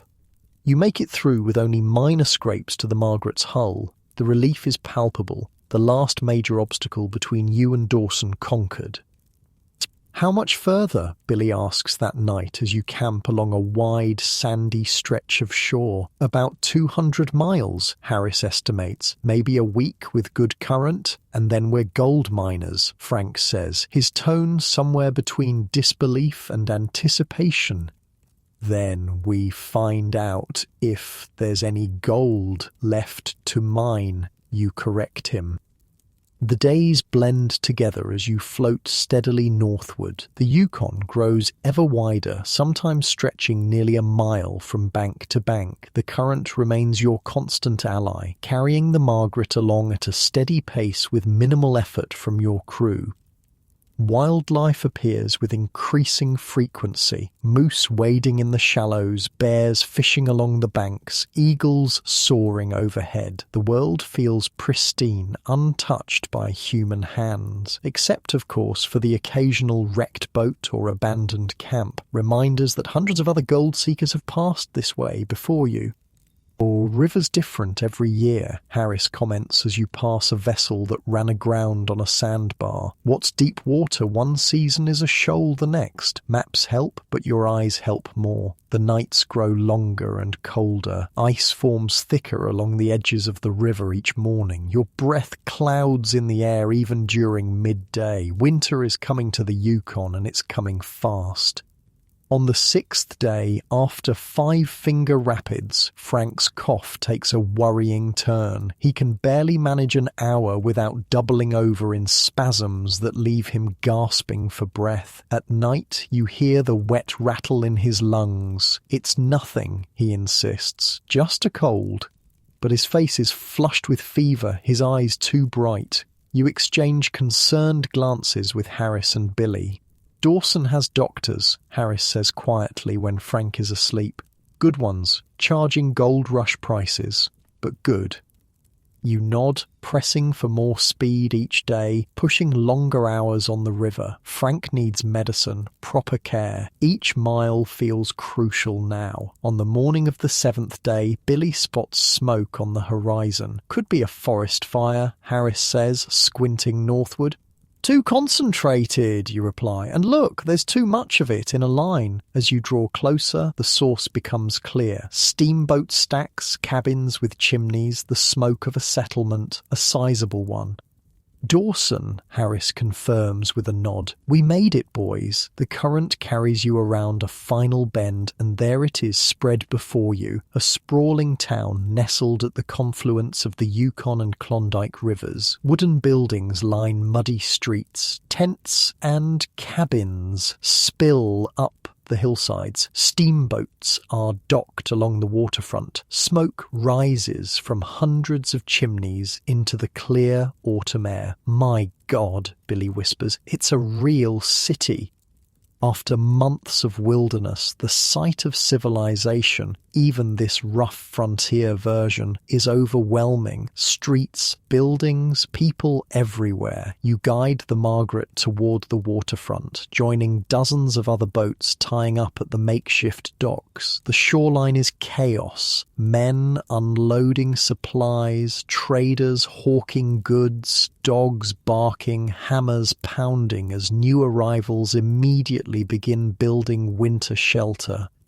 "Dawson City," Harris announces as the Margaret bumps against the dock. End of the line. Frank manages to stand, leaning heavily on the mast. "We need to stake our claims," he insists between coughs. "You need a doctor," you counter, securing the boat to the dock. "Claims can wait." As you help Frank ashore, a well-dressed man approaches. His clean appearance and unweathered face mark him immediately as someone who didn't come in over the Chilkoot. "Just arrived?" he asks, tipping his hat. Jack Morrison, Dawson Daily News. Where are you boys from? Seattle, you reply. But our friend needs medical attention. Where can we find a doctor? Morrison points toward a large tent with a red cross painted on the canvas. Dr. Wilson set up there? Best sawbones in Dawson, but I should warn you, nothing's cheap here. What about claims? Billy asks eagerly. Is there still gold to be found? Morrison's expression turns sympathetic. Bonanza and Eldorado creeks were staked solid months ago. Some new strikes on Dominion and Sulphur creeks, but they're filling up fast. Truth is, boys, most of the good ground was claimed last year. Your heart sinks. After everything, the mountain, the rapids, the endless labour, to arrive too late. But, Morrison continues, men with skills are making fortunes here without ever mining an ounce. Carpenters especially. Towns growing so fast, builders can't keep up. You exchange glances with Harris. A carpenter, that's you. Let's get Frank to the doctor, you decide. Then we'll figure out our next steps. You help Frank toward the medical tent, his weight heavy against your shoulder, his breath coming in laboured gasps. Behind you, Dawson City bustles with activity, the Paris of the North, some are calling it. Your destination for so long and now finally reached. But as you step onto the muddy street, you realise something important. This isn't the end of your journey, it's just the beginning of a different one. Dr. Wilson's tent smells of carbolic acid and wood smoke. The floor is wooden planks laid directly on frozen mud. A small stove in the corner barely cuts the chill. 3 men occupy cots along one wall, all with injuries or ailments that make your stomach turn. What seems to be the trouble? Dr. Wilson doesn't look up from washing his hands in a basin. He's a compact man with a neatly trimmed beard going grey at the edges. His clothes are remarkably clean for Dawson. Frank answers with a coughing fit that nearly doubles him over. That gets the doctor's attention. How long has this been going on? He asks, guiding Frank to a stool. Started on the ship, you answer. Got worse on the trail. Past week, it's been bad. The doctor presses a stethoscope to Frank's chest, listening carefully as he instructs him to breathe. His expression grows more serious with each passing moment.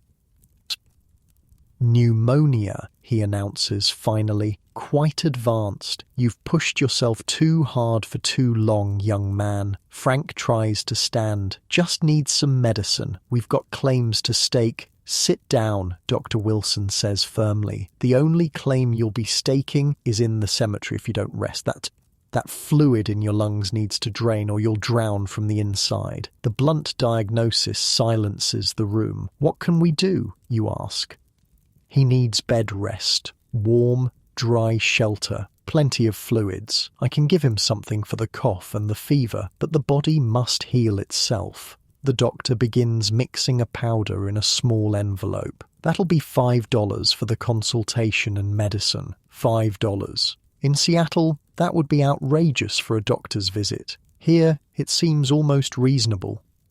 We need to find lodging, Harris says, as you exit the medical tent, supporting Frank between you and Billy. Proper lodging, not tents. Winter's coming fast. He's right. Though it's only September, there's a permanent chill in the air. The muddy streets of Dawson are already starting to freeze at night. Everyone you pass is preparing for the long northern winter. What about money? Billy asks the question you're all thinking. We came to mine gold, not pay for rooms.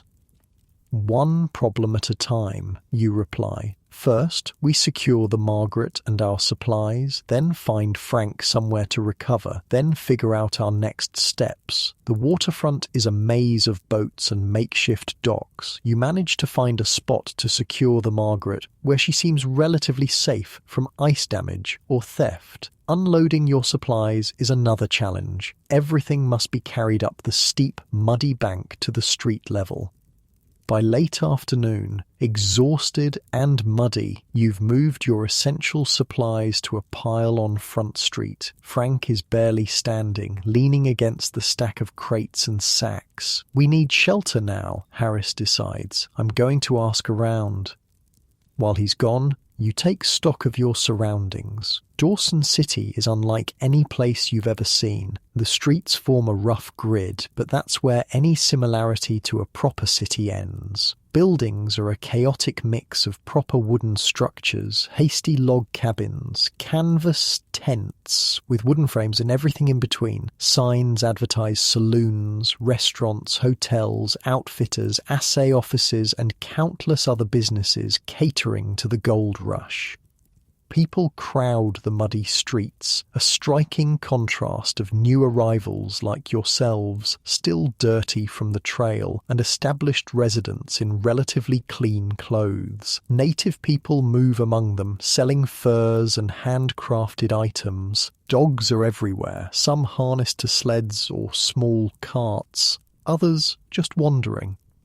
And the noise, hammers pounding as new buildings rise, men shouting as they haul goods, music spilling from saloons, the constant background hum of a town that didn't exist a few years ago and now houses thousands. This place is madness, Billy observes, wide-eyed. Harris returns, looking grim.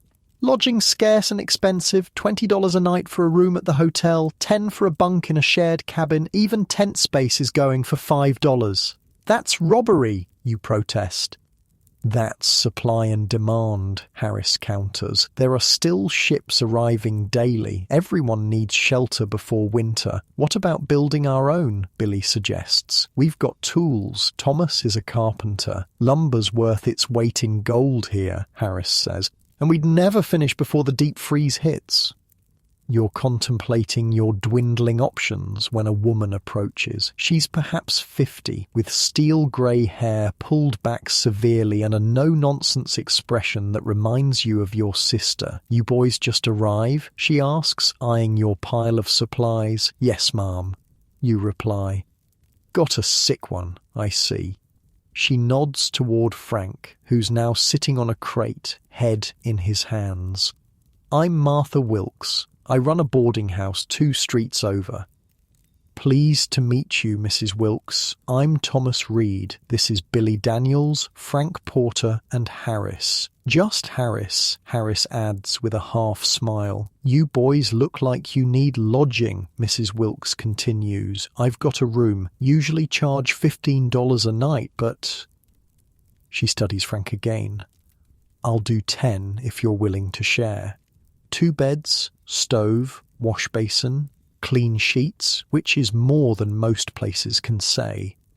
It's still expensive, but you can hear winter in the wind. Frank needs shelter, and Mrs. Wilkes seems honest, which counts for plenty in a boom town. We'll take it, you decide, but we can't pay for long without work. Mrs. Wilkes nods. Then you'd best find work fast. Winter's no time to be homeless in the Yukon. Her boarding house is a well-built 2-story structure on 2nd Street. Inside, it's surprisingly cozy. Oil lamps, patterned wallpaper, actual furniture. Your room is small but clean with 2 narrow beds, a cast-iron stove, and a window overlooking the street. Meals are extra, Mrs. Wilkes informs you. $1 for breakfast, $2 for dinner. No lunch served. Bathrooms down the hall. No spitting, fighting, or women visitors. She gives Frank a critical look. Get him into bed. I'll bring up some hot water and broth. Once she's gone, you help Frank onto one of the beds. His skin burns with fever. His breathing shallow and rapid. We need to earn money, Harris says, stating the obvious. Fast. Tomorrow, you reply. Tonight, we get settled and figure out our options. Mrs. Wilkes proves to be a better nurse than her stern demeanour suggests. She brings not just broth, but also willow bark tea for Frank's fever and extra blankets against the deepening chill. Pneumonia's no joke up here, she tells you. Lost my husband to it our first winter. Make sure he drinks plenty and stays warm. That night, as Frank sleeps fitfully and the others settle in, you stare out the window at the lights of Dawson. So many hopes, including your own, pinned on this remote outpost at the edge of the world. So much effort just to reach it. And now, the real test begins. Morning brings a clear, cold sky and a fresh determination. You leave Billy to watch over Frank while you and Harris set out to explore the town and seek opportunities. Dawson by daylight is even more fascinating. The streets teem with activity, freight being unloaded, buildings rising, businesses operating at full tilt. You pass stores selling goods at prices that make you wince. Eggs for $1 each, potatoes $10 a pound. Basic tools marked up 5 times what they'd cost in Seattle. Gold dust is the currency here, Harris explains as you watch a man pay for supplies by pouring yellow flakes from a pouch onto a scale. Paper money's accepted, but everything's priced in gold weight. The mining recording office is your first stop, a large wooden building with a line stretching out the door and down the street. Men wait patiently to register claims or check the status of available creek frontage. Might as well ask, you suggest. The clerk inside is harried but efficient. When you inquire about available claims, he barely looks up from his ledger. Bonanza and Eldorado were staked solid last year, he confirms. Dominion and Sulphur are mostly taken, some ground still open on Hunker and Gold Bottom. But it's far out, and likely not worth much. $20 to record a claim if you find one. What about work in the mines? Harris asks. Hiring any labourers? Some of the big operations are, the clerk replies. Pays about $15 a day for underground work. Hard labour, dangerous conditions. If you've got other skills, you might do better elsewhere. Outside, Harris looks thoughtful. $15 a day isn't bad money. For working underground in permafrost? No thanks. You've heard enough stories about tunnel collapses to know that's not for you. I'm a carpenter. The newspaperman said builders are in demand. Your next stop is a lumber yard near the edge of town. Stacks of rough-cut spruce and pine lumber are selling for astronomical prices, 10 times what you'd pay in Seattle. The yard's owner, a barrel-chested man named Sorensen, is supervising the unloading of fresh logs from a barge. Looking for work? He asks when you introduce yourself. I need men who know wood. I'm a carpenter by trade, you tell him. Built houses in Seattle for 10 years. Sorensen looks you up and down appraisingly. Can you handle a crew? I've led 3-man teams on house builds. Good enough. He extends a hand.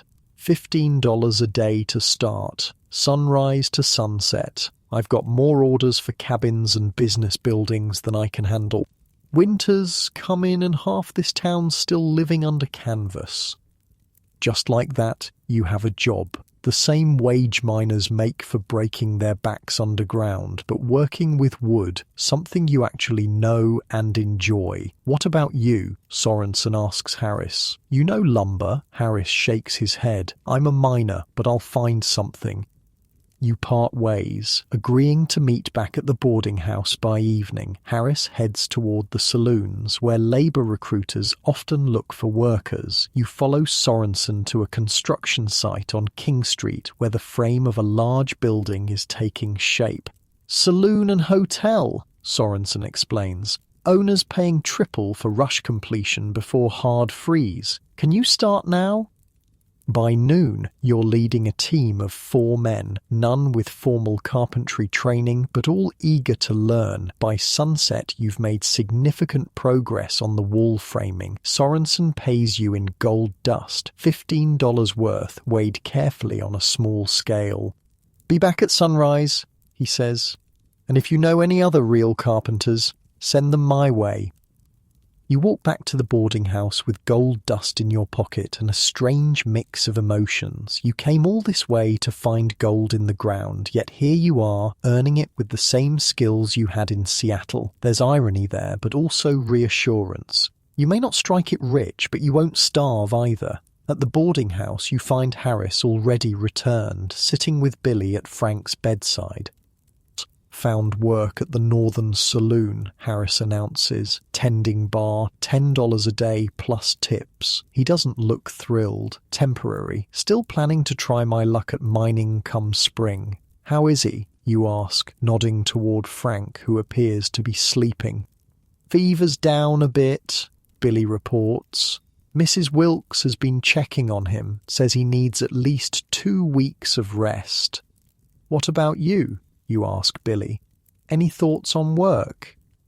The former bank clerk looks uncertain. I'm not much use with tools or physical labour, but I can count and keep books. Plenty of businesses need that, Harris suggests. Start asking around tomorrow. That night, you divvy up your first earnings to pay Mrs. Wilkes for room and board. Even after that, you have enough left to feel the weight of gold in your pocket. It's a good feeling after months of watching your funds dwindle. The next few days fall into a pattern. You work sunrise to sunset at Sorensen's construction sites, learning the peculiarities of building in the far north. The ground is permanently frozen, just inches below the surface. Permafrost, they call it. Buildings can't have conventional foundations or they'll sink when the top layer thaws in summer. Instead, structures are built on wooden pilings or rock footings that sit atop the permafrost.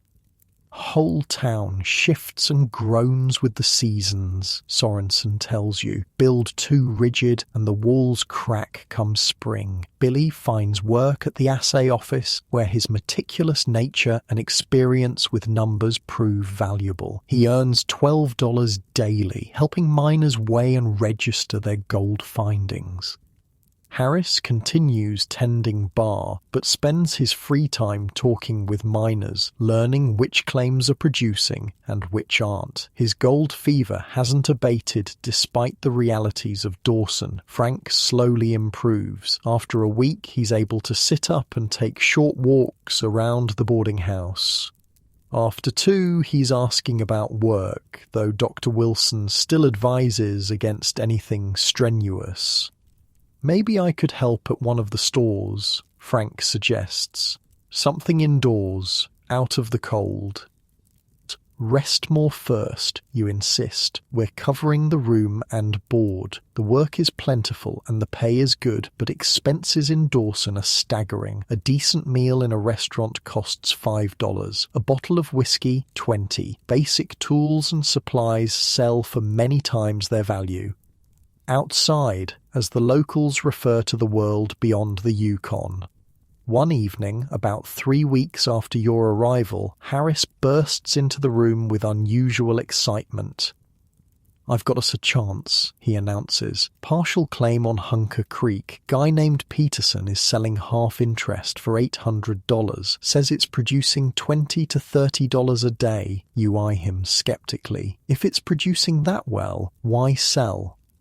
He needs capital for equipment before winter sets in, wants to sink a deep shaft, chase the pay streak underground. Harris paces the small room. I've asked around. Peterson's straight, not known for salting claims or other tricks. This could be our chance to actually mine, like we came here to do.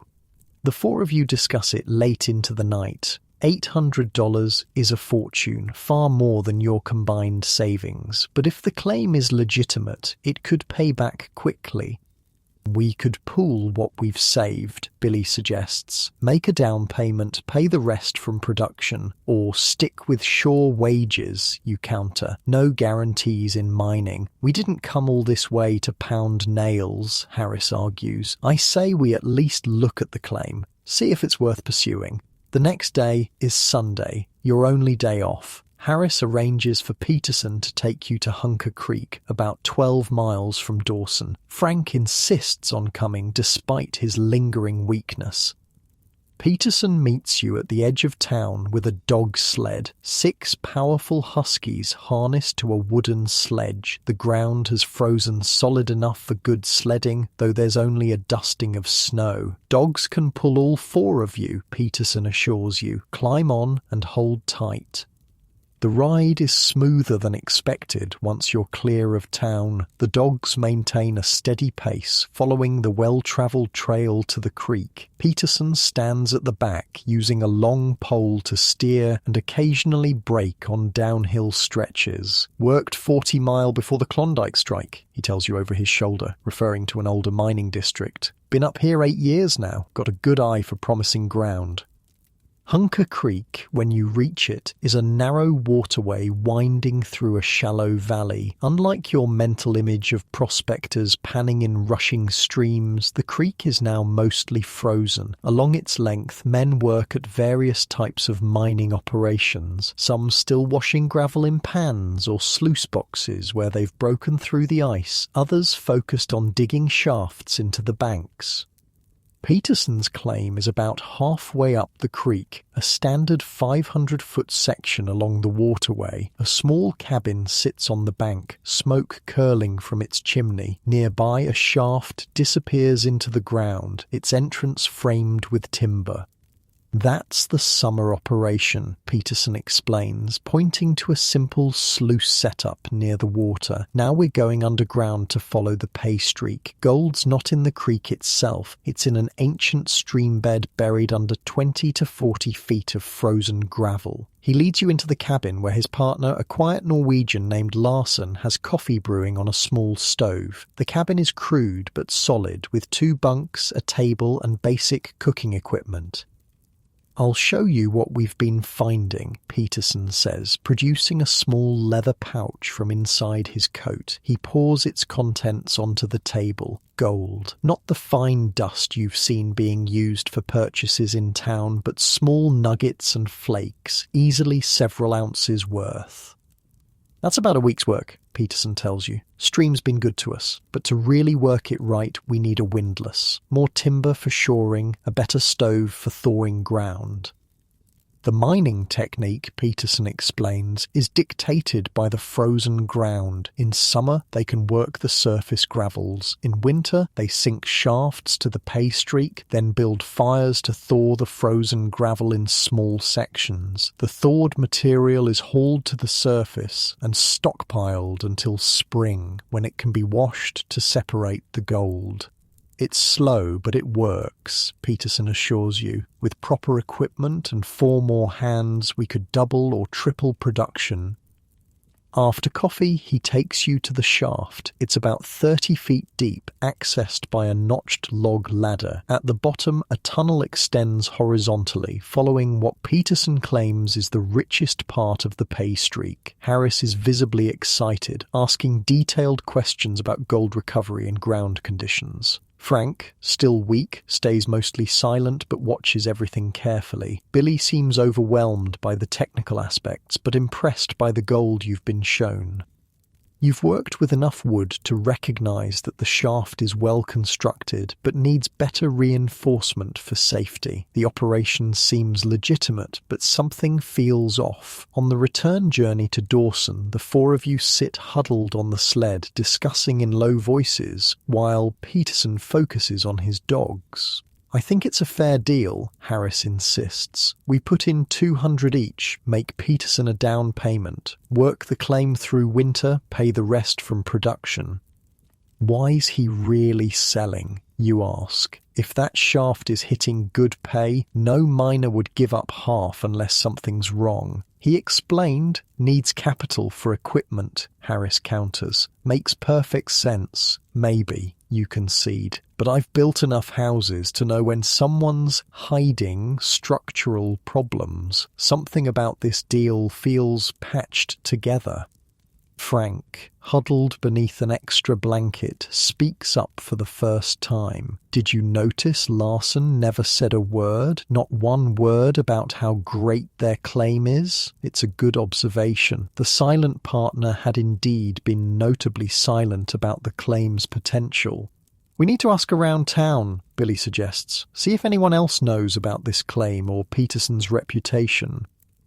That evening, while Harris returns to the saloon where he works, you visit several other establishments, casually asking about Peterson and mining on Hunker Creek. What you learn is concerning. Peterson has indeed been in the Yukon for years, but has a reputation for selling shares in claims that mysteriously stop producing after the money changes hands. Nothing provable, just a pattern that's raised eyebrows. Hunker's got good gold, one grizzled miner tells you at the Monte Carlo saloon, but it ain't no bonanza. Anyone promising $30 a day regular is likely showing you someone else's cleanup. When you report back to the others, Harris is defensive. That's just talk. Jealous miners trying to keep newcomers away from good ground. Maybe you allow, but $800 is everything we have and more. We can't afford to gamble it on someone with a questionable reputation. The debate continues for days. Harris remains convinced the claim is legitimate. Frank, perhaps because of his brush with mortality, urges caution. Billy wavers, tempted by the gold you were shown but nervous about the investment. You're torn. You came all this way to mine gold, not build structures for others. Yet your carpentry skills are providing a steady, reliable income in a place where little is reliable. One afternoon, about a week after your visit to Hunker Creek, you return from work to find the boarding house in an uproar. Mrs. Wilkes meets you at the door, her usual composure shaken. Your friend Harris is gone, she announces. Packed his things and left a note. The others are upstairs. You find Frank and Billy in your room, both looking grim. Billy hands you a folded piece of paper. "Boys," it reads in Harris's rough handwriting, "I've made a deal with Peterson, using my share of our outfit as down payment. I know this claim is good, not asking you to join anymore, but the offer's open if you change your minds. I've seen 3 rushes come and go. Won't miss my chance this time. Harris." You sit heavily on your bed, the note dangling from your fingers. "He left this morning," Frank says quietly. "Took his personal gear and his share of supplies. After everything, the mountain crossing, the boat building, the river journey, your little group has fractured. Harris, the experienced one, the guide who helped get you this far, has chosen gold fever over caution. What do we do now?" Billy asks. You fold the note carefully, tucking it into your pocket. Outside the window, the first real snow of the season is beginning to fall. Winter is arriving in earnest. Soon the Yukon will freeze solid, isolating Dawson until spring breakup.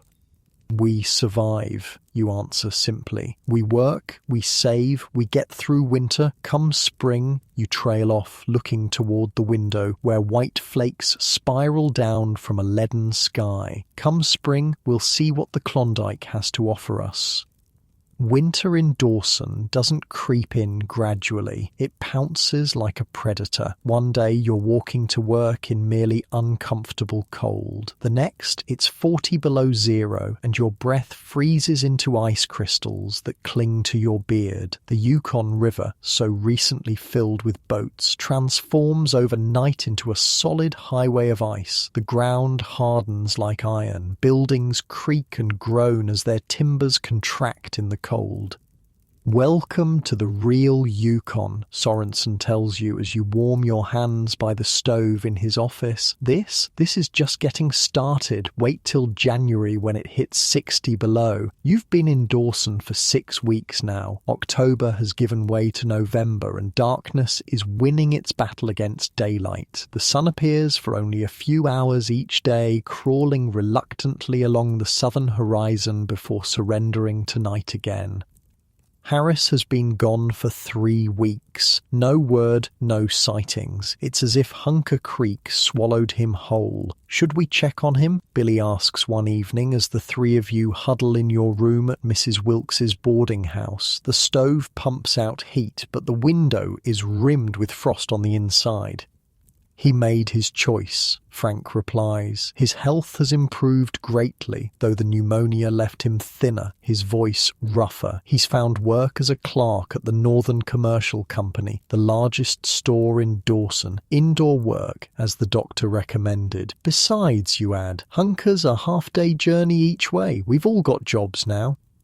Your carpentry work has evolved as winter deepened. No more exterior construction until spring. Now you're fitting interiors, building furniture, crafting doors and window frames, all within heated structures. Sorensen has raised your pay to $18 a day, recognizing your skills are worth the premium.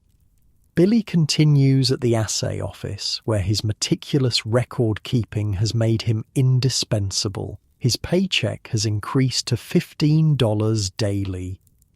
You're all earning good money, but Dawson devours dollars faster than you can make them. Everything must be shipped in over mountain passes or up the Yukon during the brief summer shipping season. Now that the river is frozen, prices climb weekly as supplies dwindle. A loaf of bread $1, fresh eggs $2 each, a decent winter coat $100 or more. The mathematics of survival require constant calculation. I heard another man froze to death last night, Billy says, pulling his blanket tighter around his shoulders. Found him this morning outside the Monte Carlo. They say he was drunk, fell asleep in a snowbank. Fourth one this month, Frank notes grimly. Death is Dawson's constant companion as winter deepens. Men freeze when caught in sudden blizzards or after too much whiskey. Scurvy appears among those who didn't properly prepare with vegetable supplies. Cabin fever drives some to violence or madness. The cemetery on the hill grows steadily, yet life continues with surprising vigor. Dawson refuses to hibernate. Ever seen anything like it? You ask Mrs. Wilkes one morning as you shovel the path to her front door. The thermometer reads 30 below, but the streets are still busy with men hauling goods, miners heading to or from their claims, dog teams pulling sleds loaded with supplies or firewood. Nothing stops gold, she replies, wrapping her shawl tighter. Not even winter. Mrs. Wilkes has become something of a surrogate mother to your diminished group. Her stern exterior hides a practical kindness. She makes sure you're properly dressed for the cold, offers advice on avoiding frostbite, even darns your socks when she thinks you're not looking. You've learned her story in fragments over shared meals. She came north with her husband during an earlier, smaller rush at 40 Mile. When he died of pneumonia, she stayed, eventually establishing this boarding house in the early days of Dawson. She owns the building outright, one of the few women in town to have independent property and business. You boys are lucky, she tells you one evening as you share dinner in her kitchen. Most who came over the passes this summer are living in tents or shacks, burning through their supplies too fast. They'll be starving by February. Are we still getting supply ships before spring? Frank asks. Mrs. Wilkes shakes her head. River's frozen solid. Nothing gets in till May at the earliest. What's here is all we have. This grim reality hangs over Dawson. Despite the wild prosperity of the gold-rich claims, the town exists on a knife edge of potential disaster. If the food supplies run critically low, no amount of gold dust will fill empty stomachs. Thankfully, the Northwest Mounted Police anticipated this problem. They've been strict about the one-year supply requirement for stampeders, turning back anyone attempting to enter without adequate provisions. This foresight may save thousands from starvation. December arrives with deepening cold and near-constant darkness. The sun appears for just a few hours each day, painting the snow with pale golden light before surrendering again to the long night. Northern lights dance across the sky in ghostly ribbons of green and blue. Work continues despite the brutal conditions. The demand for skilled carpentry never diminishes. You've gained a reputation as one of the best woodworkers in Dawson, with wealthy claim owners requesting you specifically for their projects. One such project brings unexpected news. You're installing cabinetry in a newly constructed home belonging to Victor Kelsey, one of the original discoverers on Bonanza Creek. His claim has produced over $400,000 in gold already, an almost unimaginable fortune. Beautiful work, Kelsey comments, running his hand along the smooth curve of a drawer front you've just fitted. Where'd you learn your trade? Seattle, you reply. 10 years building houses before the crash. Lucky for me, the economy went bad, or you'd never have come north. He chuckles, then adds, heard some news you might find interesting. Fellow at the recording office mentioned some partners had a dispute over a claim on Hunker Creek. Peterson and someone called Harris. Your hands freeze in mid-motion. Harris? What happened? Usual story. Claim didn't produce as promised. New partner accused Peterson of salting the samples. Peterson denied it. Almost came to gunplay from what I heard. And then, you prompt when Kelsey pauses. Then nothing. Just another Dawson dispute. Recording office gets a dozen like it every week. That night, you share the news with Frank and Billy. Should we go out there? Billy asks immediately. See if he needs help? Frank shakes his head. Harris made his bed. And he's not exactly helpless. Been through more northern winters than the three of us combined.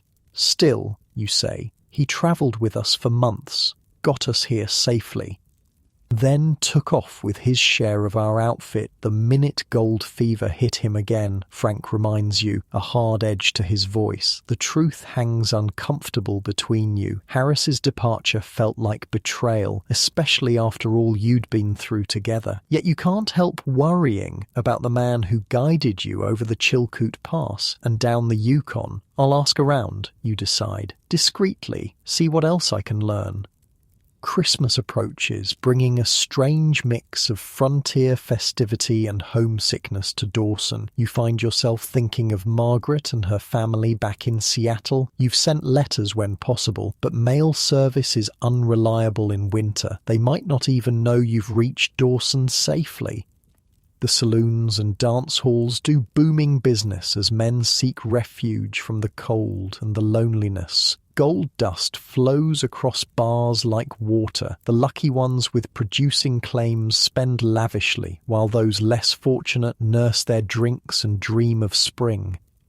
You continue asking about Harris whenever opportunities arise. The story comes together in pieces, none of them encouraging. The claim on Hunker Creek produced some gold initially, but far less than Peterson had suggested. When Harris confronted him, Peterson claimed that mining is always a gamble, that no guarantees were made. The argument escalated until the Mounties were called to prevent violence.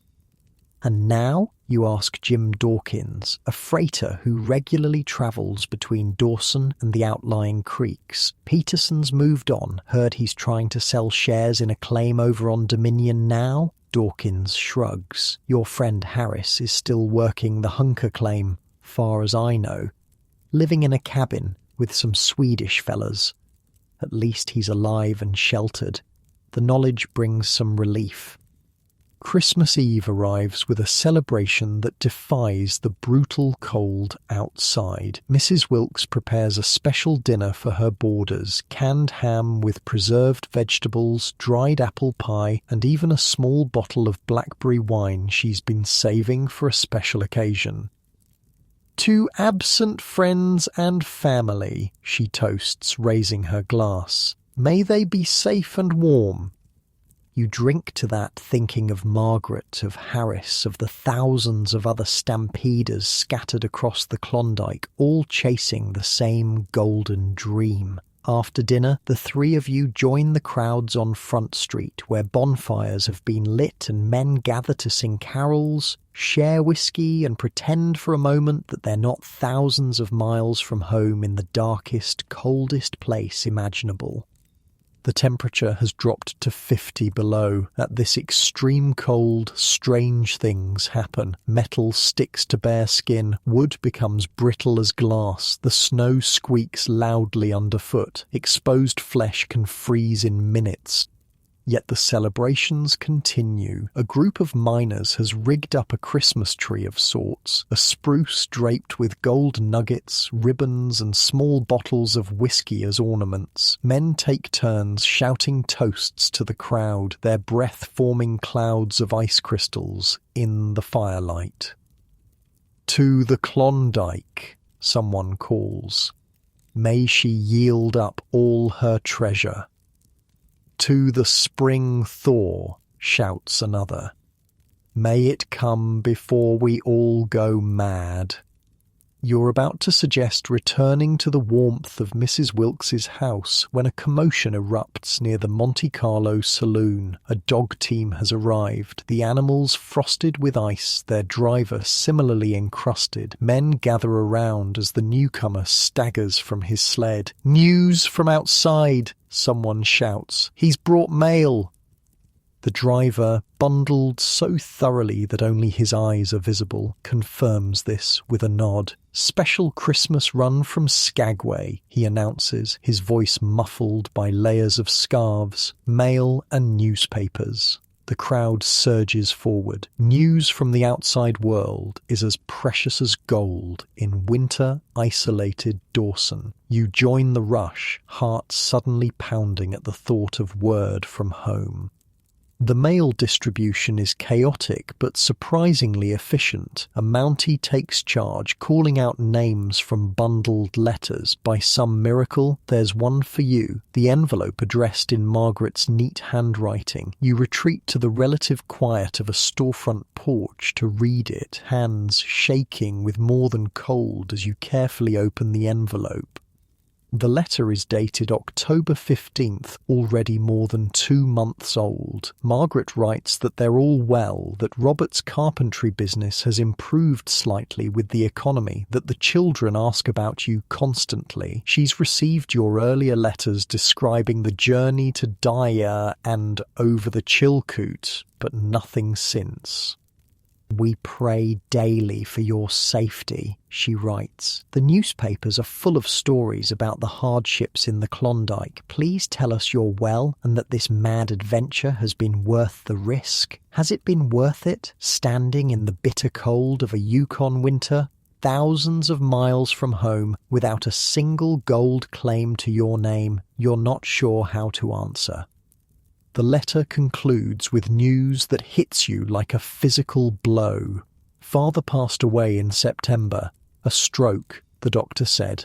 It was quick and he felt little pain. He spoke of you near the end, Thomas. Said he was proud of your courage, even if he thought your gold-seeking foolish. Your father. Gone. And you, chasing gold in the frozen north, weren't there to say goodbye. You fold the letter carefully, tucking it inside your coat, close to your heart. Around you, other men are having similar moments, reading precious words from home, faces reflecting joy or sorrow or something in between. The cold suddenly feels more penetrating. You make your way back to the boarding house, the celebrations continuing behind you, now a discordant noise against your grief. Frank and Billy are already back when you arrive, warming themselves by the stove. One look at your face tells them something's wrong. "My father died," you say simply, "back in September." They both know what it means, that you weren't there, couldn't be there, might not have come if you'd known. "I'm sorry, Thomas," Frank says, the usual edge gone from his voice. Truly. That night, sleep eludes you. You stare at the frost patterns on the window, thinking about paths taken and not taken, the gold that drew you north, the family left behind, the man you were in Seattle and the man you've become in this harsh, beautiful, terrible place. The next day, Christmas dawns clear and brutally cold. The thermometer outside Mrs. Wilkes's kitchen window reads 60 below zero. At this temperature, the air itself seems to crystallize. Each breath feels like inhaling shards of glass. Work has stopped for the holiday. Most of Dawson sleeps late, nursing hangovers from the previous night's celebrations. You rise early, restless with thoughts of home and loss. Mrs. Wilkes finds you in the kitchen, staring into a cup of coffee. "Bad news in your letter?" she asks, her usual brusqueness softened with genuine concern. "My father died while I was on the trail here." She nods, understanding without need for further explanation. "Many have lost family while chasing dreams up here. It's the price we pay." "Is it worth it?" you ask suddenly. All this madness, the cold, the isolation, the risk. Does anyone really win? Mrs. Wilkes considers this as she stokes the kitchen stove. "Some find gold," she says finally. "Some find themselves. Some find nothing but hardship. But we all find something." "What did you find?" you ask. A ghost of a smile crosses her face.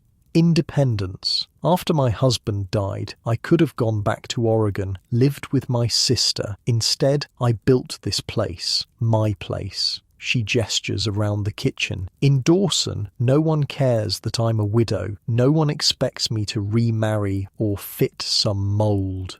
I'm just Mrs. Wilkes, who runs the best boarding house on 2nd Street.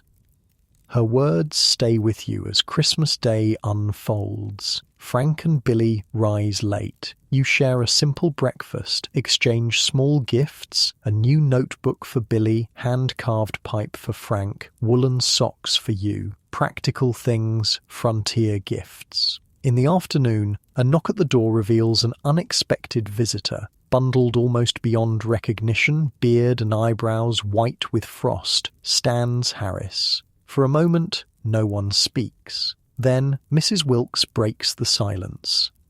"Don't let all the heat out," she scolds, pulling Harris inside. "And stomp those boots before you track snow everywhere." Harris complies automatically, then slowly unwraps layers of scarves from his face. He looks older, more weathered than when he left. His eyes have that hollow look that comes from disappointment.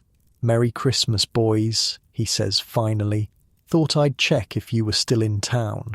Frank stands, his expression guarded. "Heard you had some trouble with Peterson." Harris grimaces. "Man's a snake. Claim barely produces $5 a day. Samples he showed us came from someone else's cleanup." He sighs heavily. "Been working it anyway. Not much choice now." "You're welcome to join us for Christmas dinner," Mrs. Wilkes announces. "I've got a pot of moose stew that'll warm you proper." Over dinner, Harris fills in the gaps of his story. The claim was indeed salted, seeded with outside gold to make it appear more valuable. By the time he realized the deception, Peterson had vanished with Harris's payment. The cabin he shares with 2 Swedish miners is cold, drafty, and far from town. Spring comes. "I'll try again somewhere else," Harris says, but the old confidence is missing from his voice. "Maybe Dominion Creek. Heard they're finding good colour there." You study the man who guided you over the Chilkoot, who helped you build the Margaret, who abandoned you for a flash of gold. "There's carpentry work in town if you want it," you offer finally. "Sorensen's always looking for experienced hands." Harris looks up, surprise and something like gratitude in his eyes. "Might take you up on that. Mining's a young man's game anyway."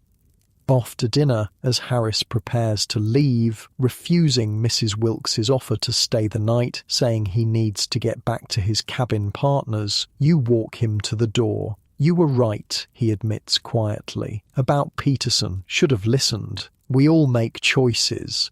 You reply. "It's what happens after that matters." Harris nods, re-wrapping his scarves against the brutal cold outside. Spring's coming eventually. Always does, even in the Yukon. You watch as he trudges away into the darkness, a solitary figure soon swallowed by swirling snow, another stampeder whose golden dreams have frozen in the Klondike winter. Back inside, you join Frank and Billy by the stove. Outside, the temperature continues to drop. The long Arctic night wraps around Dawson like a shroud. But inside, there's warmth, there's friendship. There's the quiet knowledge that you've survived everything the North has thrown at you so far. To spring, Frank proposes, raising his cup of Mrs. Wilkes's blackberry wine. To spring, you and Billy echo. Spring, when the ice breaks up on the Yukon, when the sun returns in earnest, when new opportunities will surely emerge. The gold rush isn't over. Not for you, not yet. January in Dawson is darkness broken only by moments of murky twilight. The sun never truly rises, just sends a faint glow over the southern horizon for a few hours before abandoning the Yukon to night again. At its brightest, the world exists in a strange half-light, as if the sun simply can't be bothered to fully commit. 68 below this morning, Frank announces, returning from checking the thermometer outside Mrs. Wilkes's kitchen door. His breath creates a cloud that hangs in the air even inside the house. You look up from lacing your boots. Sure you want to go to work today? Northern Commercial would understand. Need the money. Frank wraps a scarf around his face until only his eyes are visible. Besides, cabin fever's worse than real fever. He's not wrong. The brutal cold has trapped many in Dawson indoors for days. Men who endured the Chilkoot Pass without complaint now find themselves undone by the psychological weight of confinement, darkness and cold so severe it makes your teeth ache. They call it Arctic hysteria around here. Last week, a miner from a Bonanza Creek claim ran naked down Front Street in 50 below weather. The Mounties caught him before he froze to death, but not before frostbite claimed several of his extremities. Yesterday, a man shot his cabin mate over an argument about snoring. The week before, another hanged himself rather than face another day of darkness. You sure you're all right? You ask Billy, who sits quietly by the stove, staring into the flames. Just tired, he replies, not looking up. Billy's been withdrawing more each day. The eager bank clerk who once marvelled at everything now speaks rarely, moves sluggishly, sleeps whenever he's not working. Mrs. Wilkes says it's common in first-timers. The winter darkness affects some harder than others. Maybe take a day off, you suggest. We can cover your portion of the room and board. Billy shakes his head stubbornly. I'm fine, just need spring to hurry up. Spring. The word itself carries almost magical properties in Dawson now. Spring, when the sun returns, when the river ice breaks, when ships can bring fresh supplies, when mining can begin again in earnest. Spring is still months away. You finish dressing for the cold. Multiple layers of wool, a fur-lined parka purchased from a native woman for an exorbitant price, mucklucks on your feet, mittens lined with rabbit fur. The outfit makes you look twice your normal size, but even with all this, the cold finds ways to reach your bones during the walk to work. Mrs. Wilkes says there's a dance at the Opera House tonight, you mention. Might do us good to go, be around people. Frank nods. Could be, though last dance I went to, 2 fellows pulled knives over a dance hall girl. Still better than staring at these walls another night. Outside, the cold assaults you like a physical force. Your nostrils stick together momentarily with each breath. The snow squeaks loudly underfoot, a sound only heard in extreme cold when snow crystals harden to the consistency of sand. The air itself seems crystallized, glittering with suspended ice particles that reflect the dim light from cabin windows. Dawson appears almost ghostly in the faint twilight. Smoke rises from hundreds of chimneys in straight columns, there being no wind to disturb it. Men move through the streets like Arctic spectres, bundled beyond recognition, leaving clouds of frozen breath in their wake.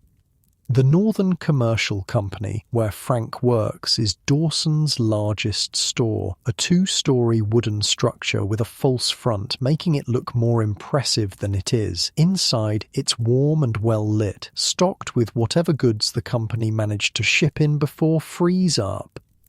Prices increase weekly as supplies dwindle.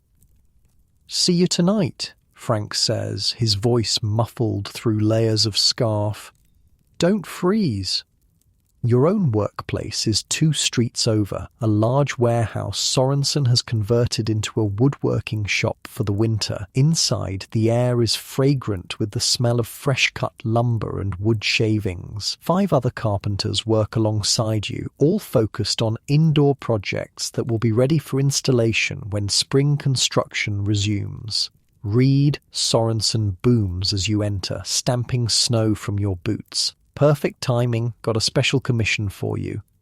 He leads you to his office at the back of the warehouse, where a stranger waits, a short, barrel-chested man in expensive-looking furs. Despite the rough clothing, something in his bearing suggests wealth and authority. "Thomas Reed, meet Johnny Lind," Sorensen makes the introduction. "Mr. Lind owns claim number 26 above on Bonanza Creek."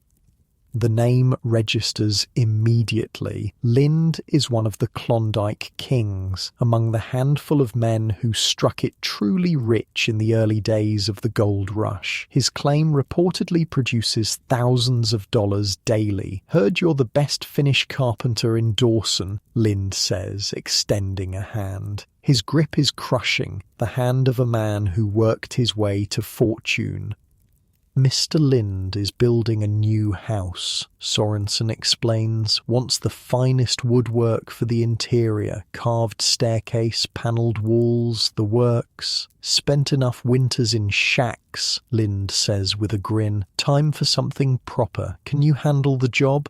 "Yes, sir, I worked on some of Seattle's finest homes before coming north." "Good. I pay well for quality work. Double the going rate plus bonuses for exceptional craftsmanship." The commission is a godsend, steady, high-paying work that will see you through the winter and beyond. By the time you leave Sorensen's office with sketches and specifications, your spirits have lifted considerably despite the cold and darkness outside. That evening you return to Mrs. Wilkes's to find Harris sitting at the kitchen table deep in conversation with Billy. "Harris," you greet him, surprised. "Didn't expect to see you again so soon." He looks slightly embarrassed. "Came to ask about that carpentry work you mentioned. Swede brothers I was bunking with decided to sell the claim, head back to Skagway. Cabins sold along with it. You're welcome to the floor space in our room until you find something you offer, surprising yourself with the ease of forgiveness. Mrs. Wilkes charges extra for board, but it's reasonable." Harris nods gratefully. "Won't be for long, just need to get back on my feet." The 4 of you, Frank, Billy, and now Harris again, attend the dance at the Dawson Opera House that night. The grandly named venue is actually just a large wooden building with a stage at one end, but tonight it's transformed into a wonderland of warmth and light. Coal oil lamps and candles illuminate every corner. A small band plays fiddles and a piano that somehow survived the journey over the Chilkoot. The crowd is predominantly male, but several dozen women are present. A mix of dance hall girls, wives who followed their husbands north, and the few female entrepreneurs who've established businesses in Dawson.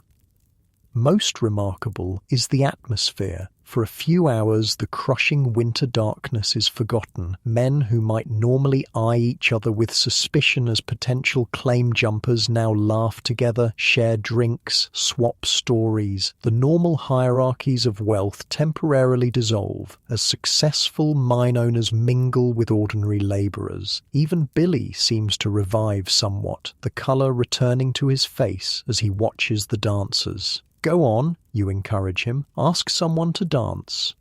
He shakes his head, suddenly shy again.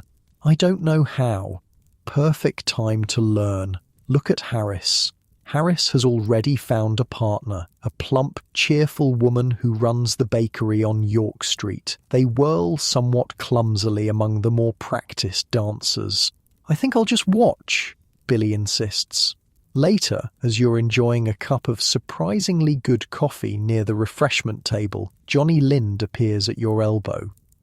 "Oh, Reed," he nods in greeting. "Didn't expect to find my carpenter at a dance." "Even carpenters need a break from the darkness, Mr. Lind." He laughs, a booming sound that turns heads nearby. True enough, winter gets to everyone eventually. He gestures around the room. "Look at 'em all. Rich, poor, smart, stupid, all came north for the same reason. Gold," you say simply. "Gold," he agrees. But you know what's funny? The ones who do best up here are often the ones who forget about the gold. You look at him questioningly. "I'm serious," he continues. "The miners who obsess over every pan, who jump from creek to creek chasing rumours, who spend their last dollar on sure thing claims. They usually end up broke. The ones who put their heads down, work smart and build something real. They're the ones who walk away winners." His words strike a chord. You think of your steady carpentry work versus Harris's ill-fated mining venture. "You were a carpenter in Seattle?" Lind asks. "Yes, sir. Had my own small crew before the crash. And now you're making more as a carpenter in Dawson than you ever did outside." It's not a question. You nod, seeing his point. "That's the real Klondike secret," Lind says, clapping you on the shoulder. "Gold's just a lure. The opportunity is in everything else." The conversation stays with you long after the dance ends as you trudge through the bitter night back to Mrs. Wilkes's boarding house. The northern lights dance overhead, curtains of green and blue shifting across the star-filled sky. January gives way to February. The cold maintains its grip, but almost imperceptibly the daylight begins to lengthen. The sun now skims the horizon for nearly 4 hours before setting again. Harris has settled back into your group as if he never left. Sorensen hired him as a general labourer in the workshop, not the skilled carpentry work you do, but steady employment that keeps him fed and housed. Your work on Lind's house proceeds steadily. He's building what will surely be the finest residence in Dawson. 2 stories with actual glass windows, indoor plumbing, a remarkable luxury here, and your handcrafted woodwork throughout. The pay is excellent, and Lind himself often stops by to check on progress, sometimes sharing stories of his early days in the Yukon. "Came up here in 1896, he tells you one day, as you're fitting panels in what will become his study. Flipped a coin with my partner, Venezuela for oil or Alaska for gold. Gold won. Lucky flip," you comment, carefully measuring a corner joint. "Luck's part of it," he admits. "But once you're here, luck only takes you so far. Rest is just hard work and keeping your eyes open when others are looking down." Frank continues at the Northern Commercial, where his responsibilities have increased. The store manager values his careful record-keeping and unfailing honesty, rare commodities in a gold rush town. Only Billy fails to thrive, though the increasing daylight seems to help his mood somewhat. He remains withdrawn. His work at the assay office is still satisfactory, but lacks the enthusiasm he once showed. At night, he often wakes shouting from nightmares he refuses to discuss.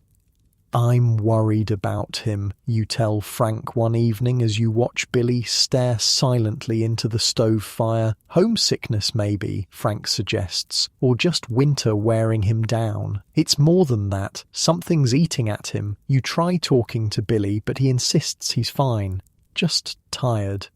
Mrs. Wilkes observes him with concern, but says only, "Some aren't built for the north. No shame in it." In mid-February, unexpected drama breaks the winter monotony. You're working late at Lynn's house when shouts erupt from the street outside. Looking through the window, you see people running toward Front Street. "Fire," someone yells as they pass. Monte Carlo's burning fire is perhaps the most feared disaster in a frontier town built primarily of wood, where water must be melted from ice and pumps freeze solid. You grab your coat and join the stream of men heading toward the commotion. The Monte Carlo Saloon, one of Dawson's largest and most popular establishments, is indeed ablaze. Flames leap from windows and climb the facade. Against the dark winter sky, the fire is both beautiful and terrifying. A bucket brigade has formed, passing water from a hole chopped in the Yukon River ice. The effort seems futile. The fire is already too intense, and water freezes in the buckets before reaching the flames. The extreme cold that makes life so difficult also slows the fire's spread, creating an eerie standoff between opposing elemental forces. "Everyone out?" you ask a man next to you in the crowd. "Think so. Place was full, but they got people out the back when it started in the kitchen." As you watch the Monte Carlo burn, you spot Johnny Lind organising a group of men to wet down adjacent buildings, preventing the fire from spreading. "Reed," he shouts when he sees you. "Good man. Need all hands. Grab that axe and help clear that snowbank. We need to make a fire break." You work alongside dozens of others for hours, battling both the fire and the cold that freezes sweat to your skin and makes tools stick to bare hands. By dawn, the Monte Carlo is a smouldering ruin, but the fire has been contained to just that building. A minor miracle in a town where disaster always seems just one mishap away. Exhausted, cold, and smoke-stained, you return to Mrs. Wilkes's to find the house in an uproar. Billy is missing. "Went to the fire with everyone else," Frank explains, his expression grave. "Never came back." A search begins immediately. You and Harris retrace the route to the Monte Carlo, looking for any sign of Billy in the snow. Frank checks the assay office and other places Billy frequents. Mrs. Wilkes remains at the boarding house in case he returns. By noon, with still no sign of him, you report the disappearance to the Mounties. The officer takes the information with professional concern, but his response is sobering. "We'll keep an eye out, but I should warn you, we lose a few every winter. Sometimes they wander off confused by the cold. Sometimes it's deliberate."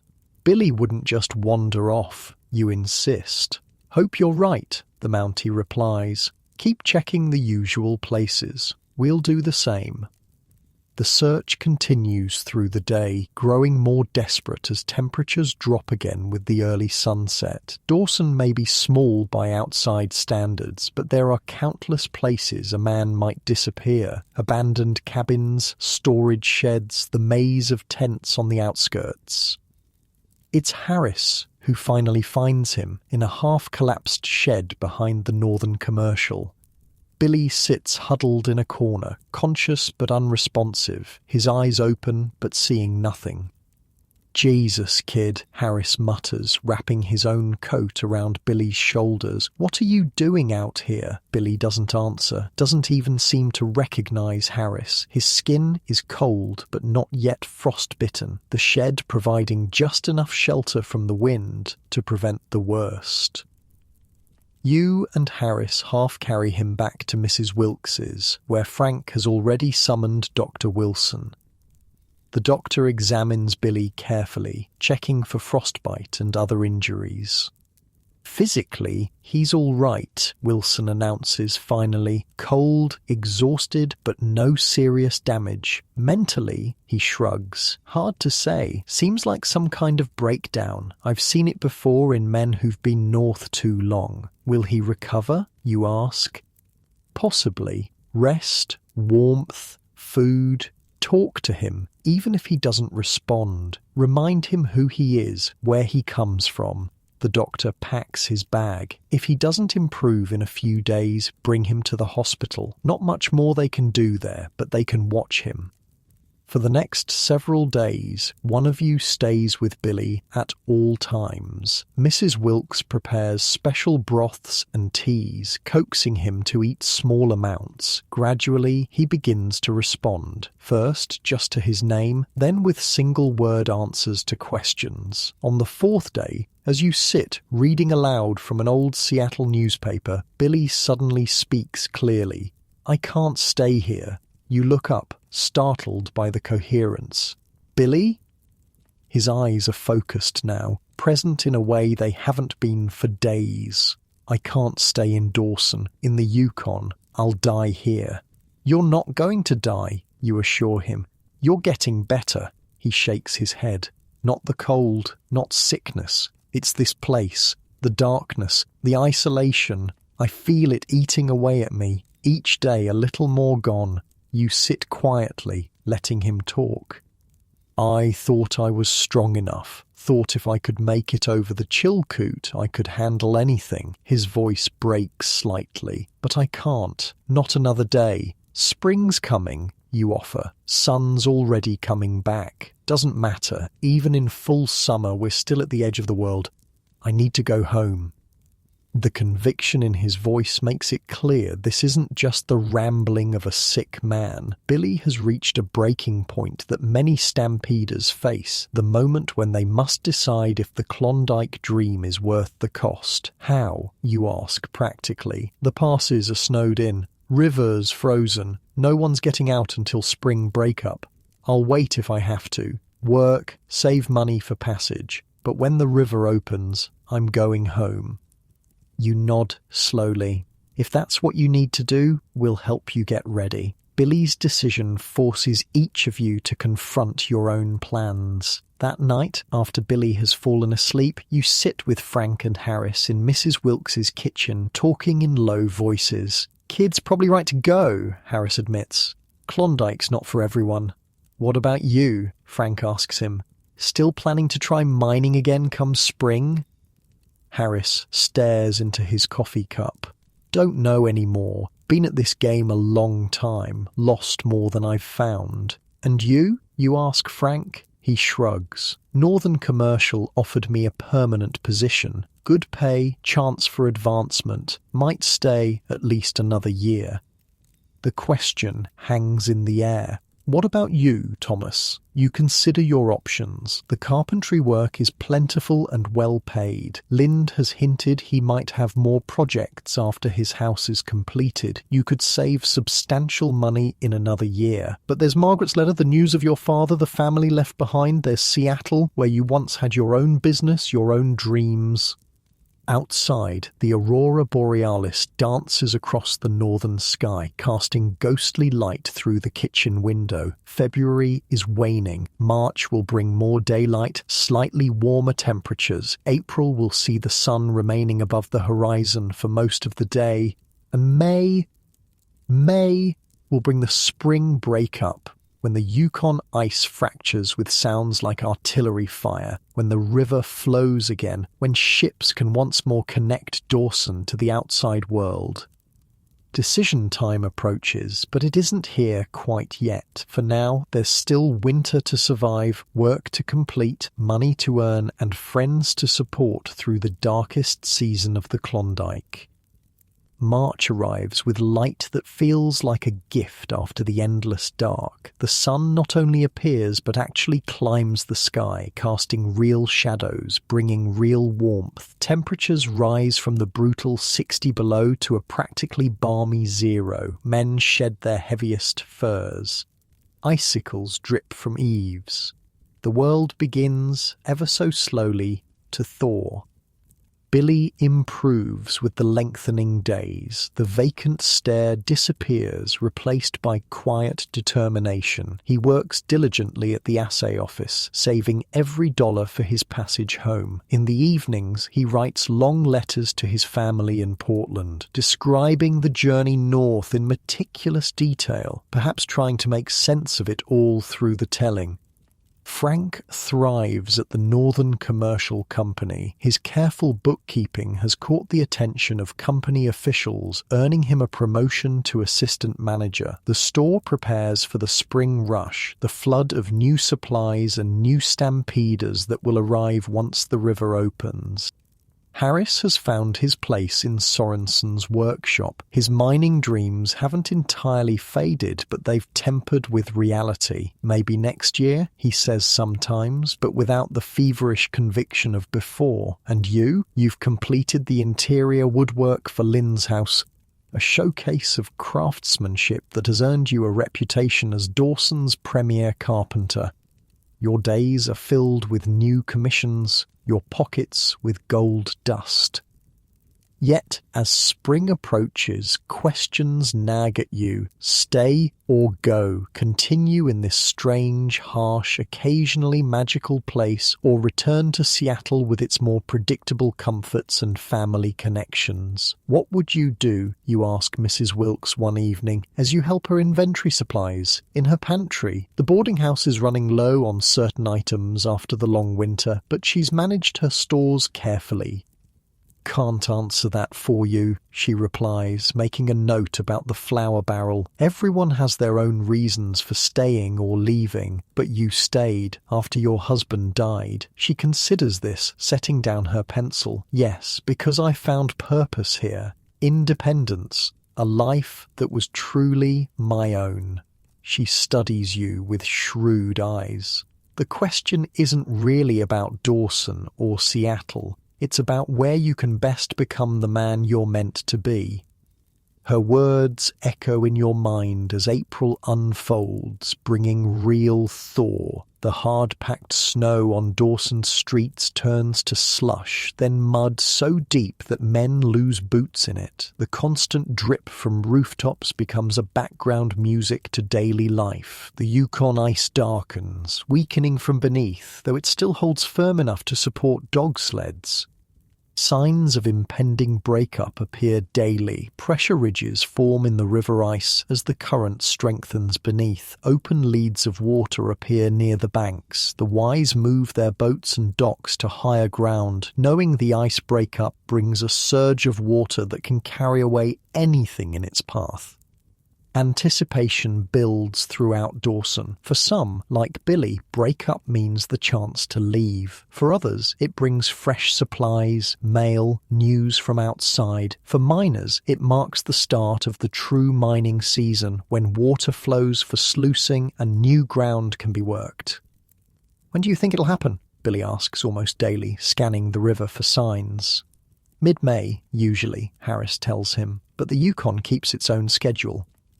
Dawson has a betting pool on the exact minute the ice will begin moving. Stakes are high. The winner takes home several $1,000s. Men check the river obsessively, watching for the first shift in the massive ice sheet. You continue working, completing projects for various clients while pondering your future. Johnny Lind has moved into his finished house and immediately commissioned you to build custom furniture, chairs, tables, cabinets, all at premium rates. "You've got a real gift, Reed," he tells you as you deliver a walnut writing desk. "Could make a fortune up here, building for all the successful miners. Every man who strikes it rich wants a proper house to show for it. Assuming more men strike it rich," you reply. Lind laughs. "Oh, they will. Maybe not on Bonanza or El Dorado anymore, but there's gold throughout these hills. Different kind of miner finding it now, though." "How's that?"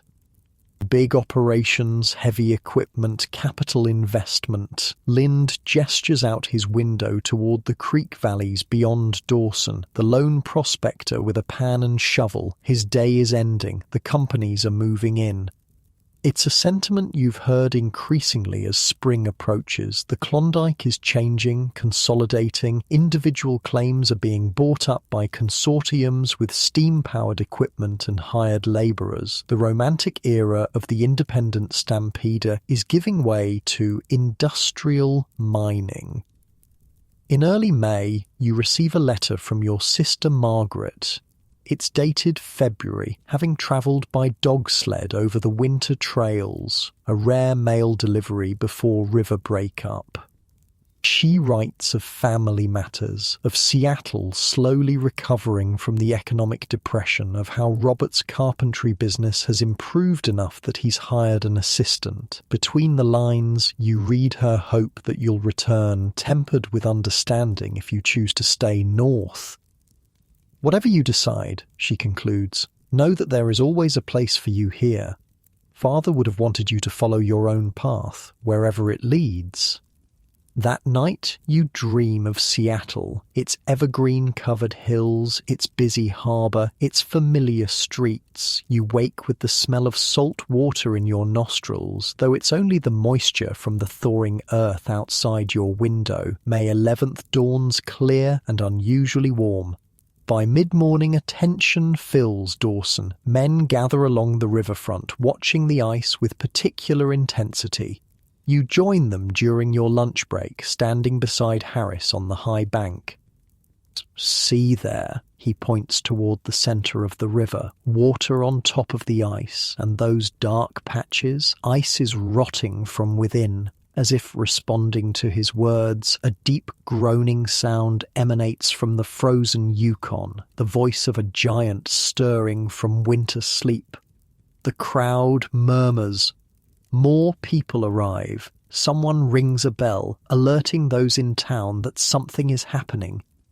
The groaning intensifies. Cracks appear in the massive ice sheet, dark lines spreading like lightning across the white surface. The pressure builds visibly, ice buckling upward along the fractures. Then, with a sound like artillery fire, the Yukon ice begins to move. The crowd erupts in cheers. Men throw hats in the air. Those who've won the betting pool celebrate their windfall. Others simply revel in the spectacle of nature's power unleashed.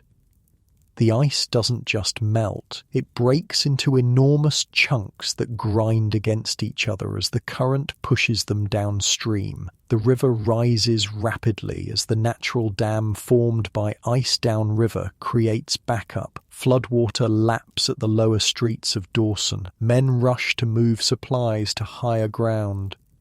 You stand transfixed by the sheer majesty of it. After months of stillness, the Yukon is alive again, roaring with newfound freedom. It's a rebirth you feel in your own body, a loosening of something that's been frozen within you. Hell of a sight, isn't it? Harris says beside you, grinning like a boy. Never gets old, no matter how many breakups you've seen.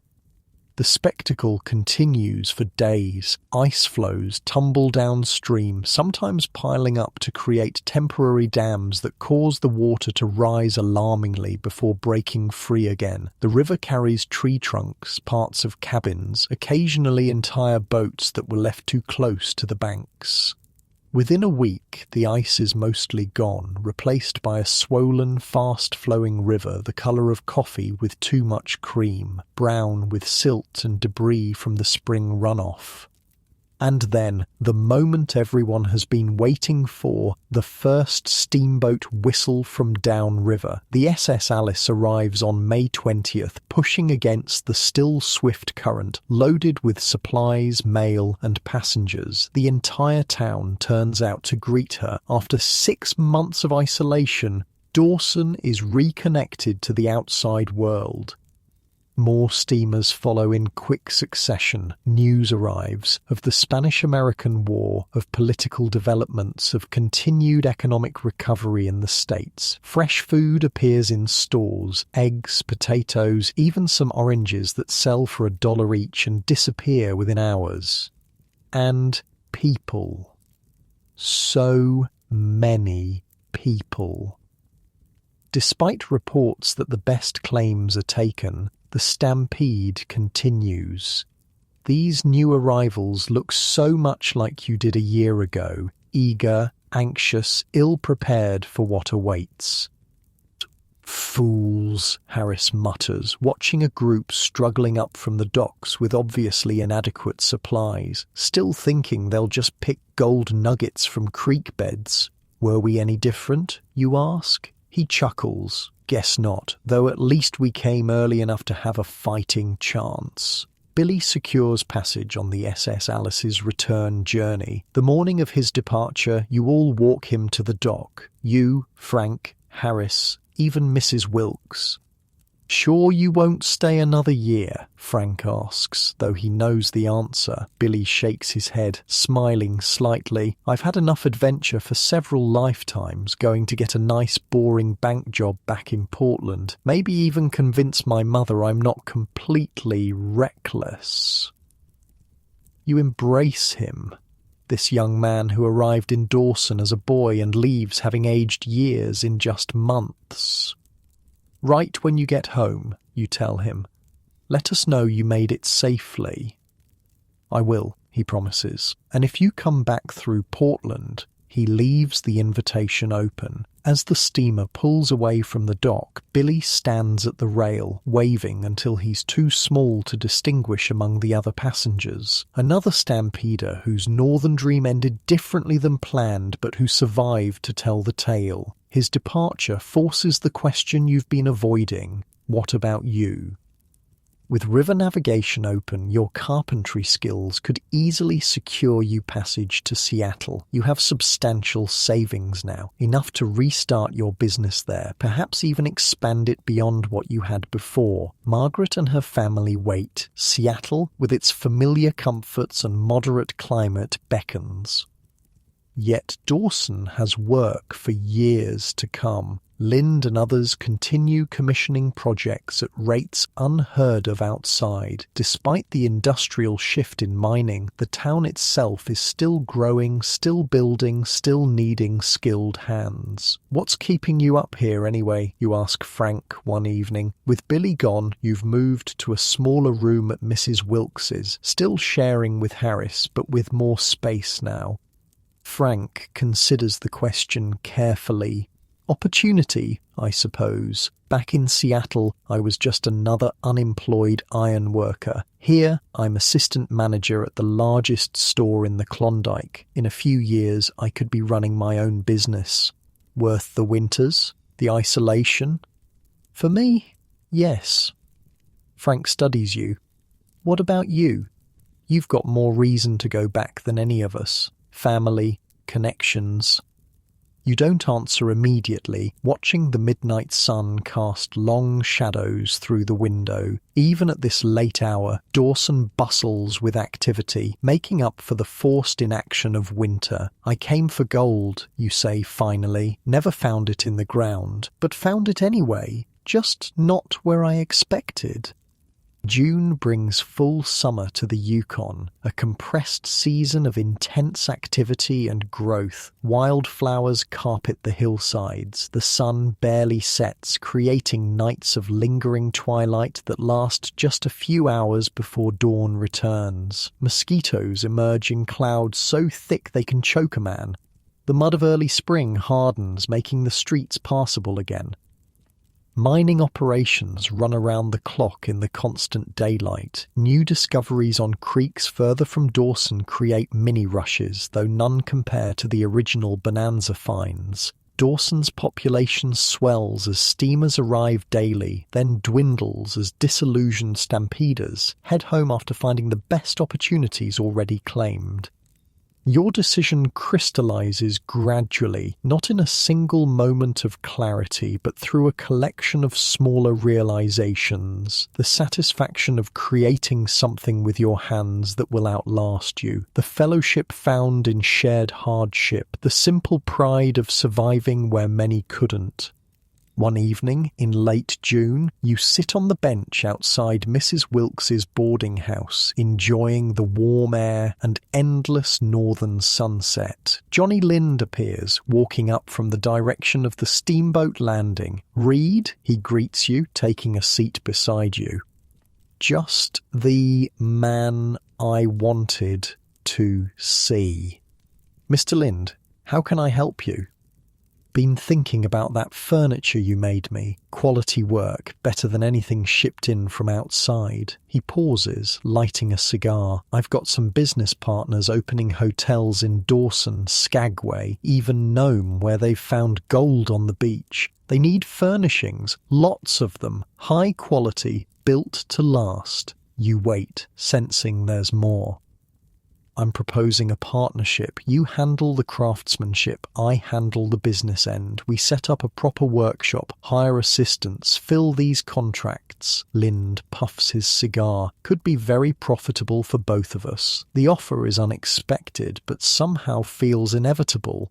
The culmination of skills and opportunities aligning in this unlikely place. I'd need to think about it, you say, though you already feel certainty growing. Talk to some people. Lind nods. Of course. No rush. He stands, brushing dust from his trousers. By the way, I'm sending a boat up to my new claim on Dominion next week. Harris asked for a spot on it. Seems he's not quite done with mining after all. This surprises you. Harris hasn't mentioned any mining plans recently. That night, you find Harris packing his few belongings in your shared room. Were you going to tell me? You ask. He looks up, slightly embarrassed. Meant to, just got confirmed today. Lind's offered me a foreman position at his new operation. Good pay, 10% of production. Thought you were done with mining. Harris shrugs. Thought so too, but it's in my blood, I guess. One more season? See how it goes. You sit on your bed, watching this man who guided you over the Chilkoot Pass, who taught you to navigate the Yukon's waters, who has become something between a mentor and a friend. Think you'll find it this time, the big strike? Doesn't much matter anymore, Harris says, surprising you. Realised something this winter. Been chasing gold so long, I forgot to build anything that lasts. He gestures around the simple room. No home, no family, nothing with my name on it that'll still be here when I'm gone. The admission carries the weight of years of reflection. Not too late, you suggest. Maybe not, he agrees. But first, one more season in the creeks. Some habits die hard. 2 days later, you give Johnny Lind your answer, accepting his partnership offer. The following week, you write to Margaret, explaining your decision to remain in Dawson at least another year. The letter is difficult to compose, but the words come from a place of certainty. I didn't find what I came looking for, you write, but I found something I wasn't seeking, a place where my skills are valued, where I can build something meaningful. I miss you all terribly, but for now, my path continues here. Summer advances with the intensity unique to northern latitudes, everything growing, blooming, living with desperate energy before the inevitable return of winter. Your partnership with Lind takes shape. You secure a large workshop space, order specialized tools from outside, hire 3 assistants skilled in basic woodworking. Frank continues his rise at the Northern Commercial. Harris sends occasional notes from Dominion Creek, where Lind's operation is producing modest but reliable amounts of gold. Mrs. Wilkes maintains her boarding house, now filled with a new crop of stampeders. Dawson itself evolves rapidly. Proper government buildings rise, streets are graded, telephone lines appear, the rough mining camp is becoming a real city, albeit one perched at the edge of wilderness. In August, nearly a year after your arrival in Dawson, you complete your first major commission under the new partnership, furnishing an entire hotel. The day the last piece is delivered, you stand with Lind in the hotel lobby, surveying the results of your labour. Fine work, Reed. Lind nods approvingly. Worth every penny. Thank you for the opportunity, you reply. Opportunity cuts both ways. You could have gone back to Seattle, been just another carpenter. Here, you're Thomas Reed, finest woodworker in the Klondike. As you walk back to your workshop through streets bathed in late summer sunshine, you reflect on the strange journey that brought you here, the newspaper headline that caught your eye in Seattle, the desperate gamble with borrowed money, the brutal trek over Chilkoot Pass, the boat built with your own hands, the river that nearly killed you, the winter that tested your limits. And now this, not the gold rush fortune you dreamed of, but something perhaps more valuable, a reputation, a skill honed through challenge, a place in this remote community that would never have been possible in the crowded world outside. You stop at the bluff overlooking the Yukon River. Steamboats churn the water, carrying people and supplies to and from this improbable city. Beyond them, the river winds through valleys, flanked by hills turning yellow with approaching autumn. Soon enough, the cycle will begin again. Freeze up, darkness, the long winter wait for spring. But you're no longer afraid of what winter brings. You've survived it once. You can survive it again. As the northern sun warms your face, you silently thank whatever impulse, whatever madness, whatever twist of fate led you to join this strangest of migrations. The Klondike hasn't made you rich in the way you imagined, but it has given you something the thousands who turned back never found. It has given you a story worth telling, a challenge met, a self discovered, and in the land of gold, that might be the richest find of all. The soft breeze off the river washes over you, carrying the scent of spruce and distant mountains. Your muscles relax as you breathe deeply, letting the tension of the long journey finally release. The endless summer sky above feels like a blanket, gently laying across your consciousness, inviting rest after a season of endless labor. Your eyelids grow heavy, just like they might be now as you drift toward the peaceful sleep you've so richly earned.